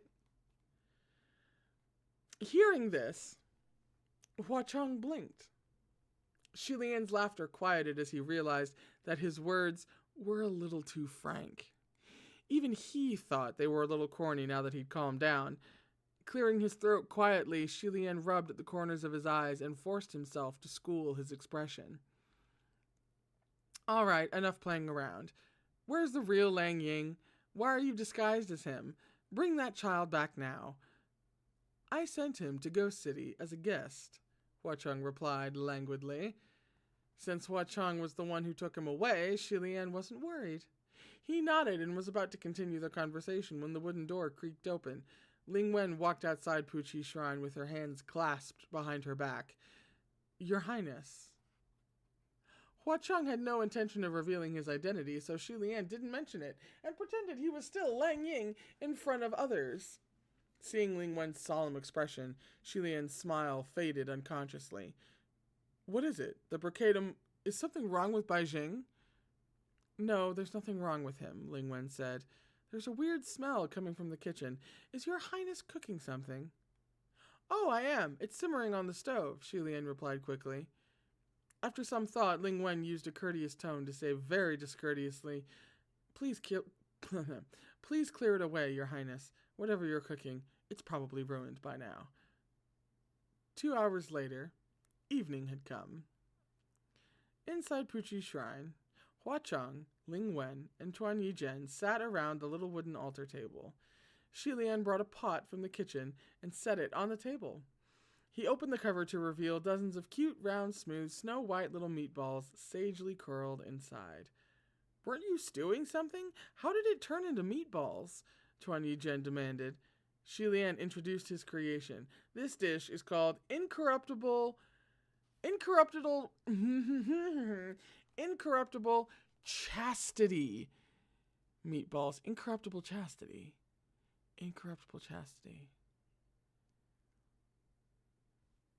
First of all, creative. Second of all, why would someone be worried about their chastity being corrupted?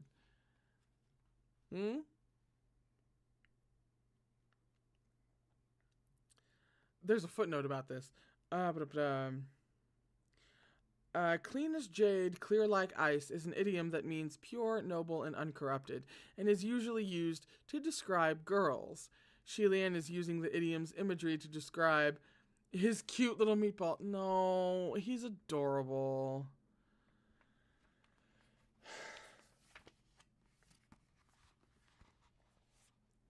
Weren't you stewing something? How did it turn into meatballs? Chuan Yi-Zhen demanded. Since Chuan Yi-Zhen was so relentless, Shi Lian explained warmly, It was originally more of a stew, you're right, but because there was a small mishap with time and controlling the fire, all the water boiled off, so I mixed in new ingredients and made meatballs instead. Hearing this, Ling-Wen praised him wholeheartedly. Your Highness truly thinks outside the box. There is no one like you in all of history. I am steeped in deep respect. Please, that's too much praise, Shi Lian said. It really is. It's not, Ling-Wen said. At least I certainly do believe there will never be another person in history able to create a dish called Incorruptible Chastity meatballs. Shi Lian passed chopsticks around. Thank you, everyone please. Ling-Wen and Chuan Yi-Zhen took chopsticks with one hand and at the same time reached for the cold buns sitting at the edge of the table with the other. Only Hua Cheng reached for an Incorruptible Chastity meatball and popped it into his mouth. I'm stunned. I'm shocked. Greatest plot twist of the book right here. After a moment, he remarked, Pretty good. Chuan Yi-Zhen's eyes widened at the sight. A bit bland, Hua Cheng added. Okay, duly noted, Shi Lian said. Chuan Yi-Zhen watched with wide eyes as the bandaged boy next to him ate several of the abnormally glistening meatballs and gave such sincere feedback. After some thought, he seemed to be persuaded and reached for his own meatball. Shi Lian maintained his smile. He smiled and watched Chuan Yi-Zhen swallow. He smiled as Chuan Yi-Zhen's face turned pale. He smiled as Chuan Yi-Zhen crumpled to the floor, for which there is art.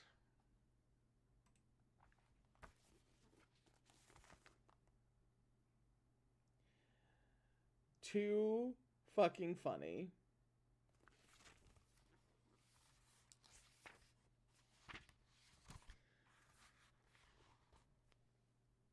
Oh no, that's way too much on my face once again.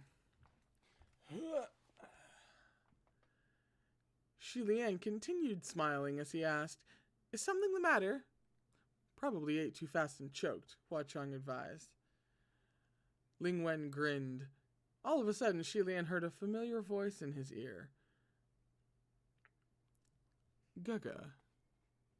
It wasn't Lang Ying's mumbling voice, nor was it the crisp and languid voice of Hua Cheng in his boyish form. It was the voice of the usual Hua Cheng, and he was speaking to Lian through their private communication array.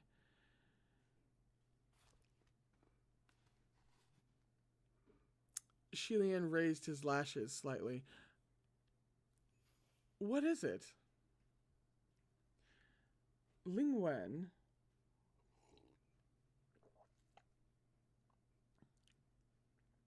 is cruel and cunning, heartless and merciless. Things might not end so easily now that you've brought her here. That's what I was afraid of. This was the first time Lian had ever heard anyone make such comments about Ling-Wen. He thought for a moment, and then replied, "It seems to me she harbors some goodwill toward the brocade immortal. That much at least I believe is true." Harboring goodwill and being merciless don't conflict. She is the #1 civil god in the heavens. Her eyes and ears are everywhere, and her arms are far-reaching. Gaga needs to guard against her seeking out helping hands.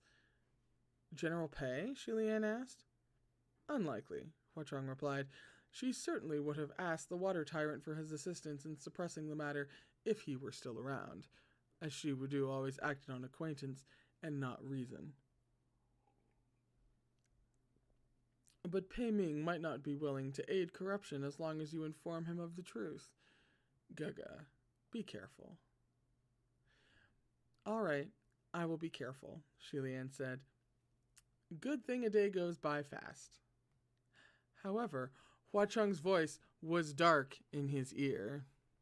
"No, Gaga, you've misunderstood. I'm telling you to be careful of something else. We have visitors." Just side note, we all know, but I'm gonna go ahead and say it anyway. MXTX knew exactly what she was fucking doing with this communication array, voice in the ear, privacy bullshit. She knew exactly what she was doing. I know, because if I had been clever enough to think of something like that, I would have done it. For no other reason than I'm just... Who doesn't like whisper? We all know. We know. We've been new. This is obvious.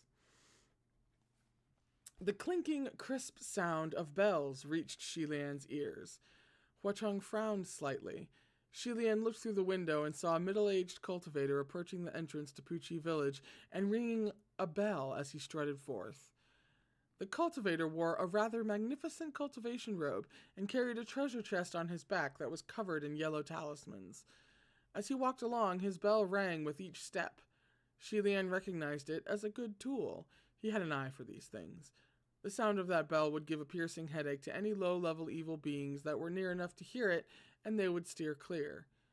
Before the cultivator got any closer to the shrine, he was joined by a few other large, white-browed, yellow-robed monks, carrying staves in their hands, their gait steady as they approached. Soon, a crowd of 50 or 60 had gathered, and Puchi's shrine was heavily surrounded. It was as if they had planned this meeting and were unsurprised to see one another present. These people weren't just putting on a show. Their bodies were hung with spiritual weapons, and their forms were composed and obviously very skilled. Heavenly officials took spiritual power from their worshippers' offerings, and likewise, certain Taoist and Buddhist cultivators could request spiritual power from the heavenly officials they worshipped. And so the monks and cultivators gathering at the shrine might possess greater spiritual power than Lian, a heavenly official. So many of them swarming outside all at once couldn't herald anything good. Lian sensed that the newcomers didn't come in peace and knitted his brows in concern. Hua Cheng put down his bowl and chopsticks and rose to his feet. Lian heard his humph in the private communication array. Those foul monks and cultivators dared chase me all the way here. I'm sorry that I brought trouble to your door, Gaga. I'll leave and lead them away. Shilian grabbed him. Don't move. Ling-Wen was bewildered. What's going on? Shilian spoke to Hua Cheng through their private communication array. Don't go. Tell me honestly, is the reopening of Mount Tonglu affecting you greatly? No, Hua Cheng replied. Shilian stared intently at the eyes behind the bandages. Stop lying. You're a supreme ghost king. You don't need to be afraid of mortals like them. Why would you lead them away and not beat them away? You weren't just playing a prank when you changed into this form, were you? The stronger the nefarious creature, the more they felt Mount Tonglu's effects. Shilian had witnessed with his own eyes just how much misery Hua Cheng had suffered the first time the ghosts were agitated. And the tremors would only intensify as the gate's opening approached. If Shilian had been the one suffering such a thing, he would have chosen to temporarily seal his true form. To avoid going berserk and conserve his spiritual powers, he would transform into a small creature and wait it out until after the mountain had finally, formally opened. It's never just one layer with her. It's never just 2 layers. It's always like fucking 5. That would be a way to avoid the torment of Mount Tonglu's aggravation, but because his powers were sealed, it gave others the opportunity to ambush him. Shilian cursed. Churong, you... That night, Churong had threatened to bring forth all the Taoists and Buddhist monks who had grievances with Hua Cheng. But Shilian was shocked to see that he hadn't been bluffing. Hua Cheng shook his head. Gaga, they're only targeting me. It'll be fine once I'm gone. Although I can't kill them with a single move in my current form, I can at least make them get lost. But Shilian threatened, if you leave now, don't ever come back to see me again. Your Highness, Hua Cheng cried, shocked. Hua Cheng was usually so flawlessly composed. He had helped Shilian so many times in the past, so now that Shilian finally had the chance to help him, how could he possibly allow Hua Cheng to leave all alone? Sit down, I'll go meet with them, Shilian said darkly. The bottom's gonna handle this. Tuan Yizhen opened his eyes with great difficulty. Is someone here? He asked in a daze. His voice was hoarse. Do you need me to beat them up? Shilian helped him close his eyes. Qiying, just keep lying there. Also, you can't just beat up mortals. It'll cost you merits. Shilian pressed himself against the wooden door to listen for any movement outside. Some villagers who had just finished their work for the day were still out and about and hadn't yet gone home for dinner, and they were amazed to see so many Taoists and monks. What are the masters doing here? They asked. Are you here for Shi Daozhang? A murderous-looking monk put his hands together in prayer. Amitabha Buddha, benevolent donor, are you aware that this place has been invaded by wicked creatures? What? The villagers were shocked. Wicked creatures? What kind of wicked creatures? A hell-raising ghost king, singular in his evil throughout the ages, another monk replied enigmatically. Well, what should we do? The villagers exclaimed. The splendidly dressed cultivator had been the first to arrive, so he took it upon himself to announce their intent. Leave it to us. Today, we who walk the same path are gathered here for one reason. We have been blessed with the chance of a lifetime to capture that vile ghost. However, before he could rush the shrine, the village chief pulled him back. The cultivator glared at him. Who are you? What are you doing? Masters, the village chief laughed nervously. I'm the leader of this village. We're very thankful you're here, but to tell the truth, y'all look very expensive. We've come to defeat evil. Do you think we're here for a reward? The splendidly dressed cultivator said, offended. They tried to charge again, but the villagers stopped them once more. Although the monks and cultivators were growing irritated, they couldn't just shove themselves through. What now? They demanded with forced patience. The village head wrung his hands nervously. If it's free, then that's great. Our thanks to the masters for coming here to defeat evil with benevolent hearts. But it's just that all such work here in this village is taken care of by Shi Daozhang. It's hard on me as the village chief if the masters have come to steal Shi Daozhang's work. The band of monks and cultivators looked at each other in dismay. Shi Daozhang? They huddled around. Is there a well-known mighty Taoist school in the trade with the name of Xie? Don't think so. Either way, I've never heard of him. Probably some nobody. If we haven't heard of him, then he's not well known. So who cares? After their discussion, the splendidly dressed cultivator turned back around. The Shi Daozhang you speak of, is he the only one living in this place? Yeah, the villagers then shouted in the direction of Puchi's shrine. Shi Daozhang! Shi Daozhang, your peers are here. There's so many of them. Are you home? A yellow-robed old monk pressed his hands together in prayer. Amitabha Buddha. It doesn't matter if Shi Daozhang is here. That wicked creature is hiding in this house right now. The villagers were stunned. Huh? At that point, Hualian pushed the door open and leisurely strolled out. I'm here. What's going on, everyone? Daozhang, these eminent monks and cultivators are saying that in your house there's a ghost, the villagers stammered. Hualian smiled. Huh? You can tell? The crowd outside the shrine was shocked.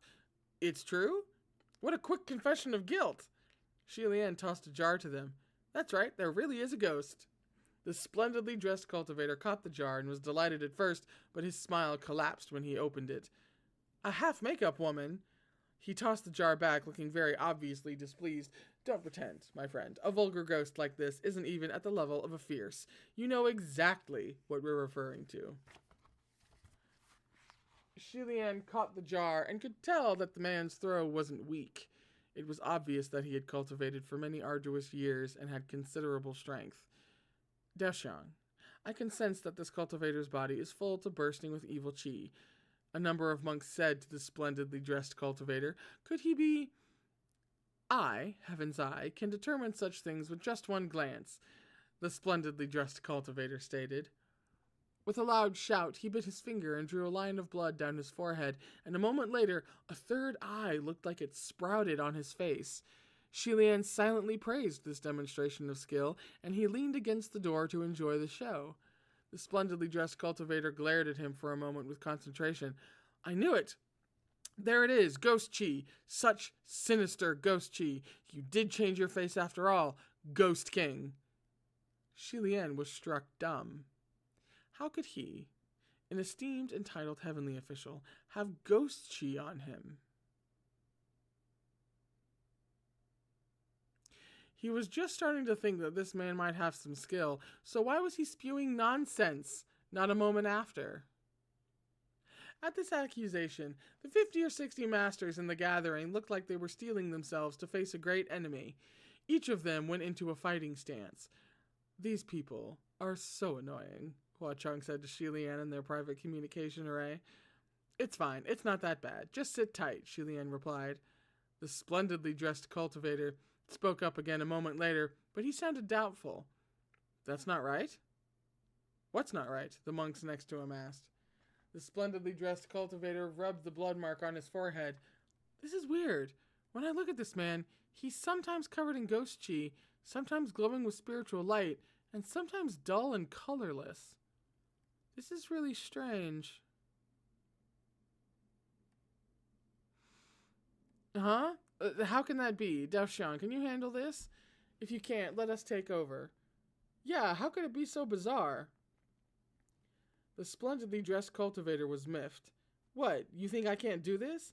If I can't, do you think you can? I, heaven's eye, have been in the trade for years and years, and I've rarely gotten anything wrong. Hualian rubbed his forehead and shook his head. Then why don't you take another look and tell me which part of me has the strongest ghost chi? He asked temperately. Heaven's Eye rubbed his forehead hard and studied him again for a moment. Your lips, he firmly declared. Uh-huh. Uh-huh. Yeah. Yeah. Yeah. Mm-hmm. Oh. Oh, we're stunned. Uh-huh. That was the end of the chapter, by the way. I'm pretty sure this is the last chapter of the book. We are into just like the last 8 pages or some shit. No, the last like 10 pages. All right. Chapter 72. My Pucci shrine will collapse supremely? Part 1? You're not even giving us part 2 of... I'm already mad. I'm already fucking angry.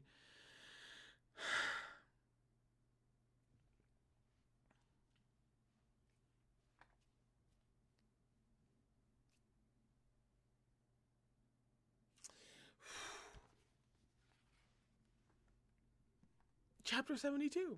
We are on page 357. That's right, it's your lips. Heaven's Eye proclaimed this with complete certainty, but the monks and cultivators were perplexed. Why his lips? Oh my god, are they gonna have to... No, is that the midpoint turn? They get outed?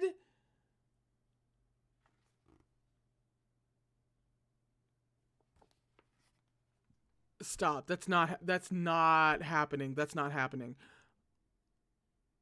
Why his lips?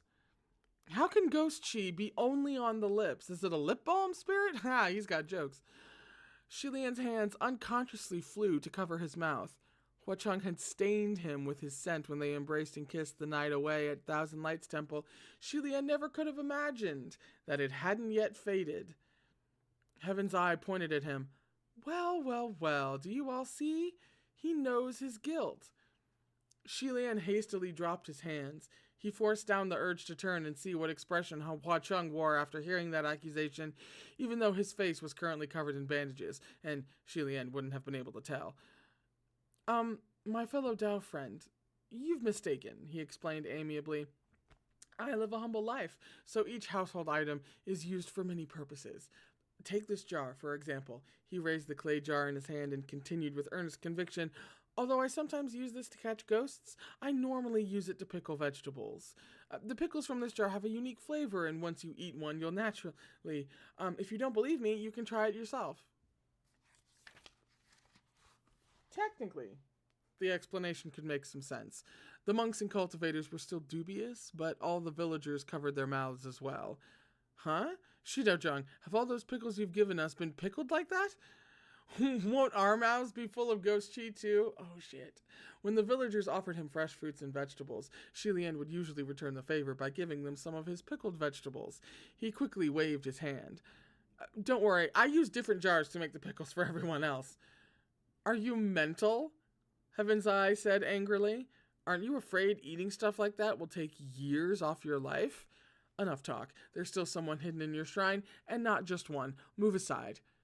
Afraid that the village chief would stop him again, he charged forward before he even finished speaking. Seeing the situation change so quickly, Shilian hurriedly retreated into the house.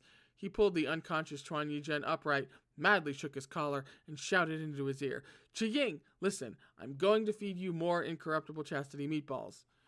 What? Chuan Yizhen's eyes shot open the moment he heard this. Heaven's Eye had only just barged into the shrine when he immediately leapt back outside, shrieking and covering his forehead. Don't anyone go in! There's an ambush! The crowd of monks and cultivators didn't dare to move rashly, and they gathered around to shield him. Heaven's Eye Xiong, what did you see? I didn't see anything. There was an immense blinding white light, Heaven's Eye said. Oh my gosh. Dao Xiong, this is bad. Your Heaven's Eye is smoking. Heaven's Eye felt his forehead, and sure enough, that red mark on his forehead had turned black. It was emitting a soft line of white smoke like a blown-out candle. What? He exclaimed as the color drained from his face. Ling-Wen lazily put down her half-eaten steamed bun. It's so noisy outside. What's going on? Heaven's Eye Xiong, look, a monk said. There are 2 children and a woman inside that shrine, as well as that cultivator. Of those 4, which one is him? Heaven's Eye vigorously rubbed his forehead, but he couldn't reopen his eye, no matter how hard he tried. The ball of white light had been Chuan Yizhen's spiritual aura. When heavenly officials sensed they were about to face grave danger, or that their life would be threatened, the spiritual aura that shielded their body would expand explosively. It was this flash of protective light that Shilian had used to blind the cultivator Heaven's Eye. It wasn't like Shilian had ruined 10 years of his cultivation, though. He just wouldn't be able to use his third eye for a few days. Shilian picked up the pot holding the meatballs. Chuan Yujin was fully conscious now, and he gripped Shilian's hand. "I won't eat it," he croaked. Shilian reversed the hold and held his hand reassuringly. "Don't worry, these aren't for you." The band of masters surrounding Puchi's shrine shared looks with each other, then shouted and rushed forward in near unison. However, they were bounced away by an invisible barrier before Shilian could meet them. A deep voice sounded from the skies above. "You foul old monks and cultivators are pesky as flies, and now you've become addicted to harassment? You dare pursue me all the way here. You're asking for death." "Hua, Hua, Hua." Heaven's Eye stuttered Hua several times, but in the end he still succumbed to Hua Cheng's might and didn't dare call him by his full name. Instead, he stammered, "Hua Chengju, stop bluffing. We know you've sealed away your powers to avoid the effects of Mount Tonglu's imminent opening. There's no way your usual insolent self. Surrender yourself." The more he spoke, the less strength there was in his words. Shilian could tell that Hua Cheng was really angry now, and he rushed back inside to gather him into his arms. "Don't say any more," he whispered. "Stop wasting your powers. Conserve your strength. Leave everything to me." Hua Cheng's body was tense at first, but he seemed to slowly calm down after being picked up. "All right," he replied in a low voice. As he held him, Shilian could sense that Hua Cheng's age had regressed again. He was now probably no more than 12 or 13. Shilian couldn't help but be worried. With one arm holding Hua Cheng and the other hand clutching Feng Xin, he walked out.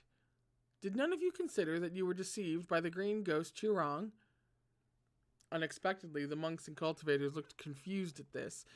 "Green ghost Qirong? What did he lie about? Why would he deceive us?" Heaven's Eye asked. Shilian frowned slightly. "Wasn't he the one who told you to come here?" Heaven's Eye clicked his tongue. "Who do you think we are? You think we'd need a wrath to tip us off? Why would we float on the same boat as him?" "It wasn't Qirong? Then how did the information leak?" Before Shilian could consider it further, the monks and cultivators launched their attacks. Shilian blocked strikes from multiple swords and several staves with a single swing of Feng Xin. "Amitabha Buddha, why must our Tao friend protect this creature of evil?" a monk questioned. Shilian wouldn't back down an inch. "Master, it's not nice to ambush people when they're down, no matter who they are." "He's a ghost, not a person. Don't cling to outdated morals, you immature youngin'," Heaven's Eye shouted. "Okay, boomer." Countless spiritual staves and treasured swords came attacking at once. If Shilian unsheathed Feng Xin, he might hurt one of the humans present. Morally speaking, mortals could hit heavenly officials, but heavenly officials could not hit mortals. Heavenly officials must be tolerant, generous, compassionate, and caring toward mortals, and never squabble with them. Merits would be deducted if one dared to hit them. Shilian wasn't as unrestrained as Chuan Yuzhen, nor was he as wealthy. He didn't have many merits in the first place, so he'd end up in the negatives if he incurred a fine. Thus, he put away his sword and shouted, "Royer, come! Qi Ying, watch Ling-Wen!" Royer was always aggrieved when it had to bind men, but it changed face when asked to bind a woman. Shilian had to call for it a couple of times before it reluctantly peeled itself from Ling-Wen's wrists. In the blink of an eye, a white flash whipped the hands of every monk and cultivator in the mob, loosening their grips on their spiritual weapons. Bewildered, they all wondered, what kind of spiritual weapon is that? Was it a spiritual weapon? It looked like a white silk band that someone would use to hang themselves. It reeks of evil. What do you know, this brat actually has a couple moves. Taking advantage of Shilian fending off the mob of masters, Ling-Wen shook her head, dusted off her sleeves, and rose to her feet. "Thank you for your warm hospitality, your highness. I will take my leave now." Shilian was slightly taken aback. "Ling-Wen, the day's not over yet. Where are you going? Are you going to break your vow?" "That's correct. I am indeed going to break my vow," Ling-Wen said. Her voice was unapologetic. like she was stating that she was about to slay evil by heaven's will. Shi Lian was struck speechless by it. Moments later, he said, see, God, I thought it, and I didn't say it, and now it does not look credible at all. But man, it wasn't Qirong who leaked the information. It was you. Yeah, the second it was like, oh, it wasn't Qirong, then who leaked it? I should have fucking said it. I thought it. I swear.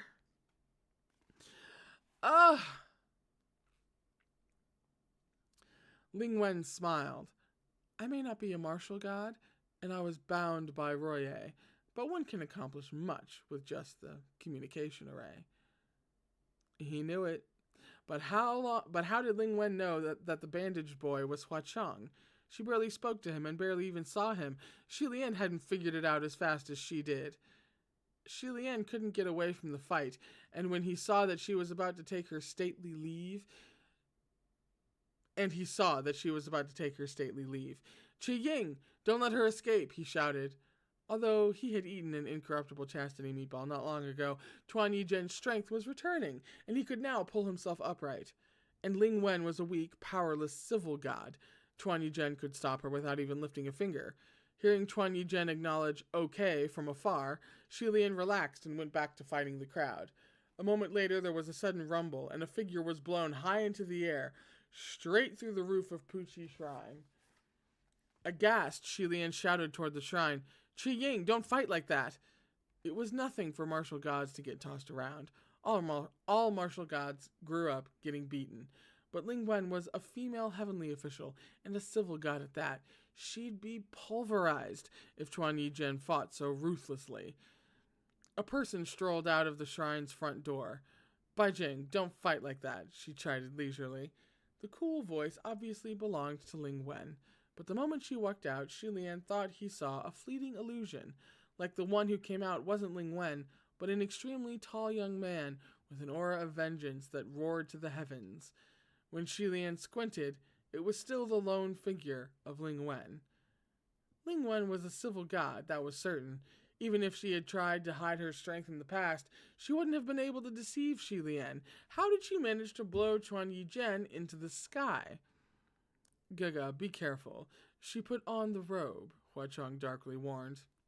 Yeah, that was about my... So that was it. To the untrained eye, it looked like Ling-Wen was still clad in black, but in reality, a simmering dark aura covered her. It was this aura that made it seem like she had changed into a completely different person. Killing intent ran wild in the air, forming a peculiar contrast with the calm expression on her fair face. Shi Lian tried testing the waters by lunging at her with his sword, but Ling-Wen deflected the blow with a wave of her sleeve. Tuan Yizhen came plunging down just in time to witness the scene. As he crashed hard into the ground, his eyes lit up in an instant. Beautiful! Shi Lian's eyes lit up too, and he also exclaimed, Beautiful! Ling-Wen's move just now was truly a beautiful one. Or rather, it should be said that the brocade immortal's move was beautiful. It had used its powers to help Ling-Wen block the attack. When others wore the brocade immortal, they either lost their minds or were sucked dry of blood. But when Ling-Wen wore it, there was no weapon that could pierce its defense, and she could attack with such strength that even the martial god of the West was blown away. Fucking great. Bad to worse. Who would have thought that it would still allow her to use its power after she had chopped off its head and limbs? Now, not only were the villagers of Puqi shocked, even the band of monks and cultivators were stupefied. What do you mean, beautiful? Heaven's Eye exclaimed. Is it so good to be hit? Is there anyone normal inside that shrine? I think not a single soul in there is human. Tuan Yizhen was itching to spar, and he leapt to his feet to attack once more. I said, don't linger here, Ling-Wen hissed. Those words were directed at the brocade immortal, but her body wouldn't listen to her. Her elbow blocked Tuan Yizhen's punch, which led into an all-out brawl. Fighting and parrying and parrying and fighting, the blows of fists and palms rattled the old walls of Puqi's shrine, and it shook like it was ready to collapse. As expected of the brocade immortal, one with the potential to ascend, even Tuan Yizhen was falling behind. Lian couldn't help but cry to them. Excuse me, can you both fight further away? Further away, please. But just as he spoke, the monks and cultivators surrounded him again. 40 or 50 blades, swords, hammers, and staves come crashing forward, and Lian's face dropped as he raised his hands. Wait, don't bump the mic. Puchi Shrine had remained standing even as it suffered ceaseless abuse over the past few months, but now, punctuated by that tragic wail, it finally completely collapsed. Lian was dumbfounded, and bleak desolation filled his heart. I just knew none of my houses would ever last 6 months. Now I really need to beg for donations for repairs. Gaga, don't be sad. It's just a house. There are plenty of others around, Hua Cheng consoled him. Like mine, back in Ghost City. Or really, like yours. Because didn't he build one for him already? Like on their first date or some shit? It was very lesbian of them. But I think it still, happens. I say that like I didn't pull the, sapphic move. That the wife and I didn't pull the sapphic move of all fucking time. I moved from Texas to North Carolina. We were long distance before then to be with her. And we went from across the country to the same apartment. And we've been living in the same place ever since. It's been 10 years. And we got married a couple of years ago. Don't do that. Don't do that. That never works. I don't know why it worked this time. It was a freak of nature. Don't do that. We intended not to, and then we liked each other too much. But don't do that. That doesn't work. That was a short little side story for you. Where did I...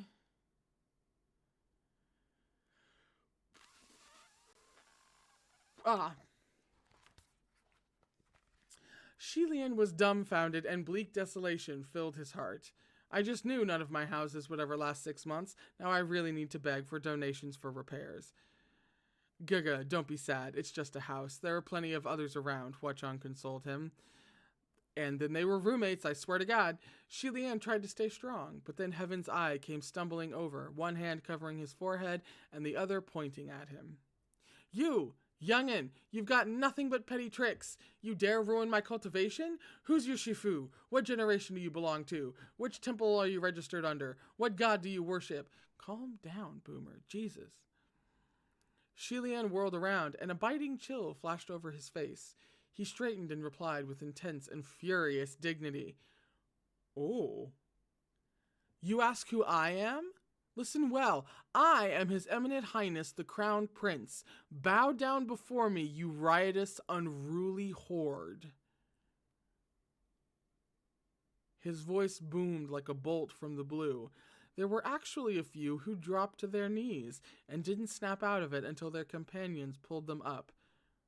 What are you doing? Are you actually kneeling?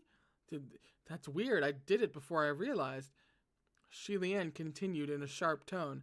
I am over 800 years old, older than all of you combined. I have crossed more bridges than all the roads you have walked. I possess shrines and temples across this land. My worship has spread to the 4 seas. If you do not know my name, it is because you are uneducated and ignorant of the world.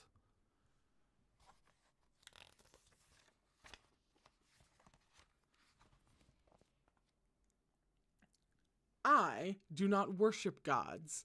I am God. Where's a... It's only a pen, but something had to be dropped. This speech was incredibly shameless, yet it was spoken with an incomparably impressive presence. The mob was astonished and stood there silent and slack-jawed.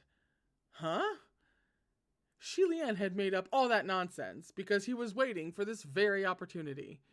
He flung forth the pot in his hand, and the little white meatballs shot through the air and scattered in all directions like iron pellets.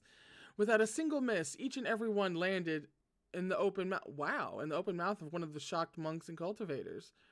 Hualian wiped away his sweat. Will everyone please forget everything I just said? I'm actually only a scrap collector.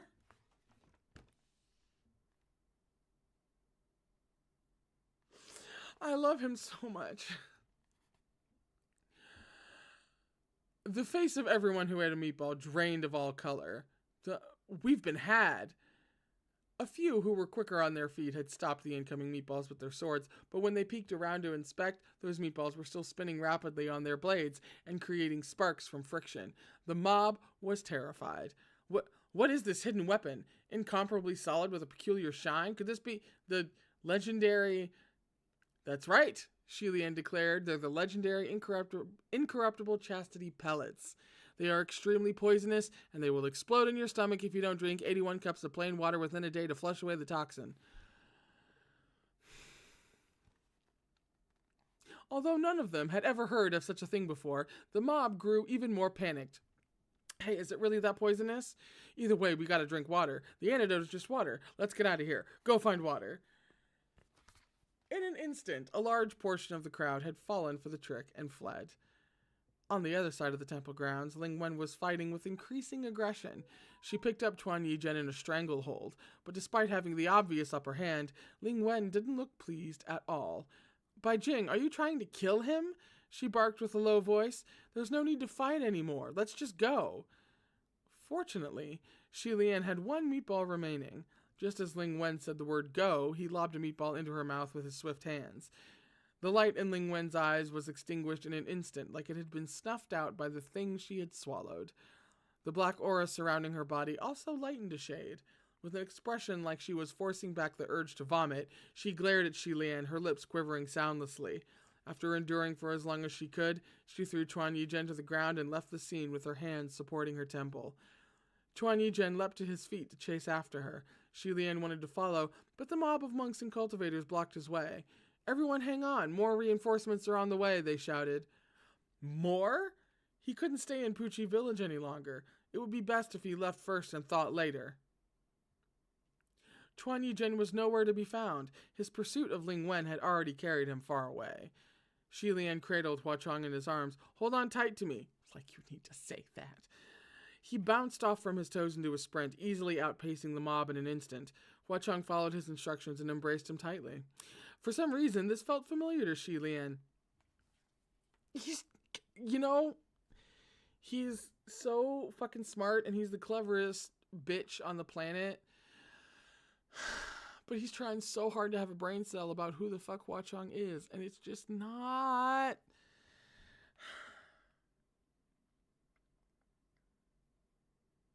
But he had no time to reminisce about the past. This affair needed to be reported to the Heavenly Court as soon as possible. Without thinking, he sent a message to the private communication array as he always did. Ling-Wen, something's happened. I know, Ling-Wen said. So sorry to bother you, Hualian replied. An instant later, Ling-Wen cut their communication first. Hualian was also speechless. He had always communicated directly with Ling-Wen in the past, but now Ling-Wen herself was the problem. His brain hadn't caught up, and he'd actually reported the incident to her. One more time with feeling for this volume, he didn't know whether to laugh or cry.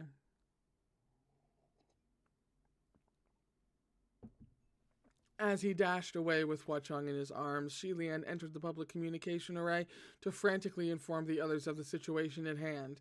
Everyone, please alert the whole court. Ling-Wen ran off wearing the brocade immortal.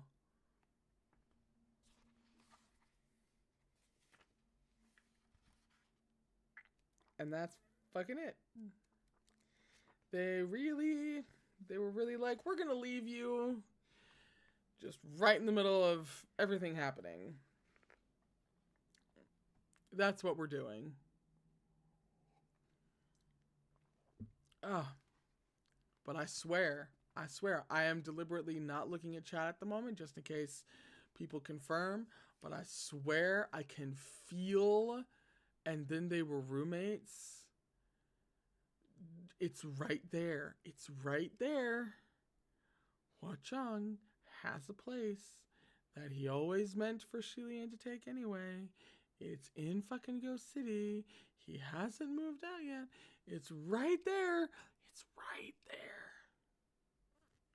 Again, not looking at chat at the moment, just in case I'm right. Or wrong. Or, you know, everyone can feel that. I don't want to know. I want to live in suspense. But God.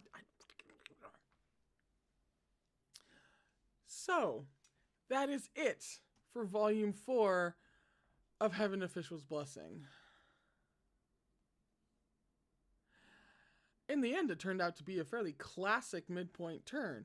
I mean, there was like at least about a bajillion like major like reveals and developments, but in terms of like shifting the story in another direction, the way it feels right now is leaving Poochie's Shrine behind. It's like we can no longer base around there. So there's been a location change, or there's going to be a location change halfway through to help out the whole midway development, midway shift and everything. Classic. You can almost never go wrong with a major location shift to check the reader into the second half of a story. Love it. Fucking love it. I love it so much. I love it so much. I can't like breathe. So here's what's happening. I'm going to ask. So basically I have coming up a very, very busy time, because let me tell you what happens starting the last week of July. In the last week of July, I have Good Omens Season 2. The week after that is Heartstopper Season 2. The week after that is the Red, White, and Royal Blue. And the week after that is actually DP Season 2. And if I am at all capable after the unbelievable crunch of those past 3 weeks, I am going to try to like watch DP Season 1 so that I can watch DP Season 2, right? So like it's going to be a mad fucking dash, because it's going to be an actual YouTube reaction, things that I have to get done and put out as soon as humanly possible, if I would like for anybody to see the reactions, right? So it's not conducive to having live streams. I will need every single spare hour and every single scrap of my capabilities in order to deal with the upcoming 3 weeks. So technically, after that, so into August, mid to late August, should technically be where we pick up, if we're still going in order, the villain saving system.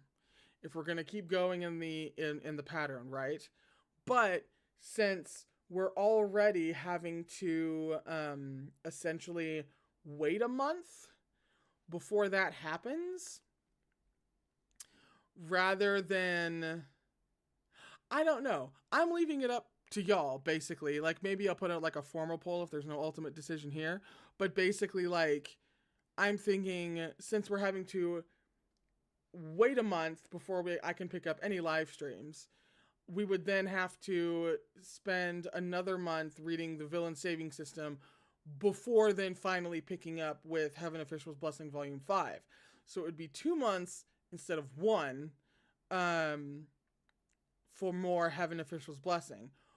Or, after the month delay, I can just pick up with Heaven Official's Blessing Volume 5, and then it's the villain saving system that gets delayed, which, in my opinion, even though, like, either one of them being delayed sucks, like, obviously, but at least, like, we haven't started villain saving system, right? So that's, like, that kind of a delay is, like, less of a punch in the face, you know, rather than we're right in the middle of Heaven Official's Blessing. You know what I mean? Opinions on which gets delayed, essentially, right? True. Yeah. I'll probably, yeah, there are definitely going to be people who want each on here. Audrey, good point. So I'll, rather than making a definitive answer right now, I'll take a second after this stream ends and I will put a poll out for basically which series you want to start, you want to pick up in late August. Heaven Official's Blessing Volume 5, Villain Saving System Volume 1. Right? Either way, there's a month delay because everything decided to come out at once. Like, the two biggest things of the year, pretty much, the two biggest things of the year coming out right on top. No, the three biggest things of the year coming out right on top of each other. I mean, when it gays, it pours. You know what I'm saying? So, I'll go ahead and make that poll. And thank you so much for coming along for Volume 4 of Heaven Official's Blessing. I am so excited, and it just occurred to me that I need to order Volume 5. I have Volume 1 of Villain Saving System. That was a gift. But I need to get Volume 5 regardless.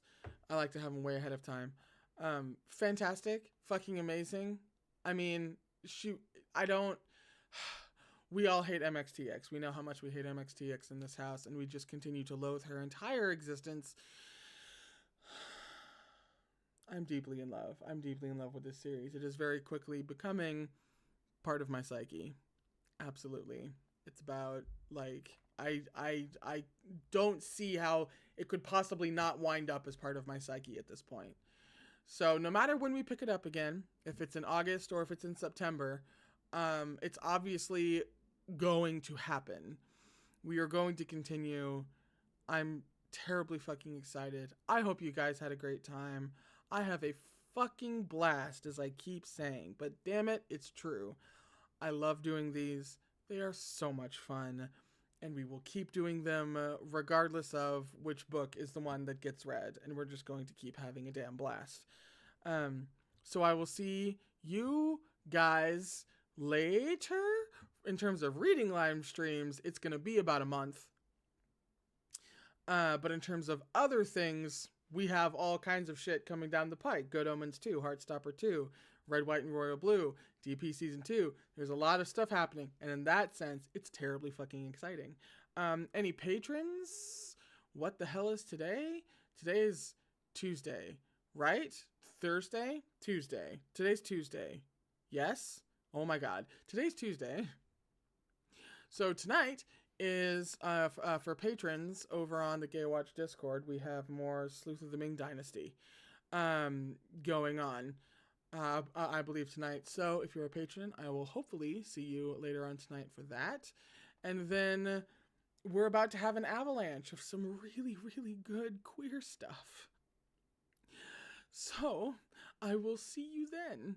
And in the meantime, please remember to take care of yourself.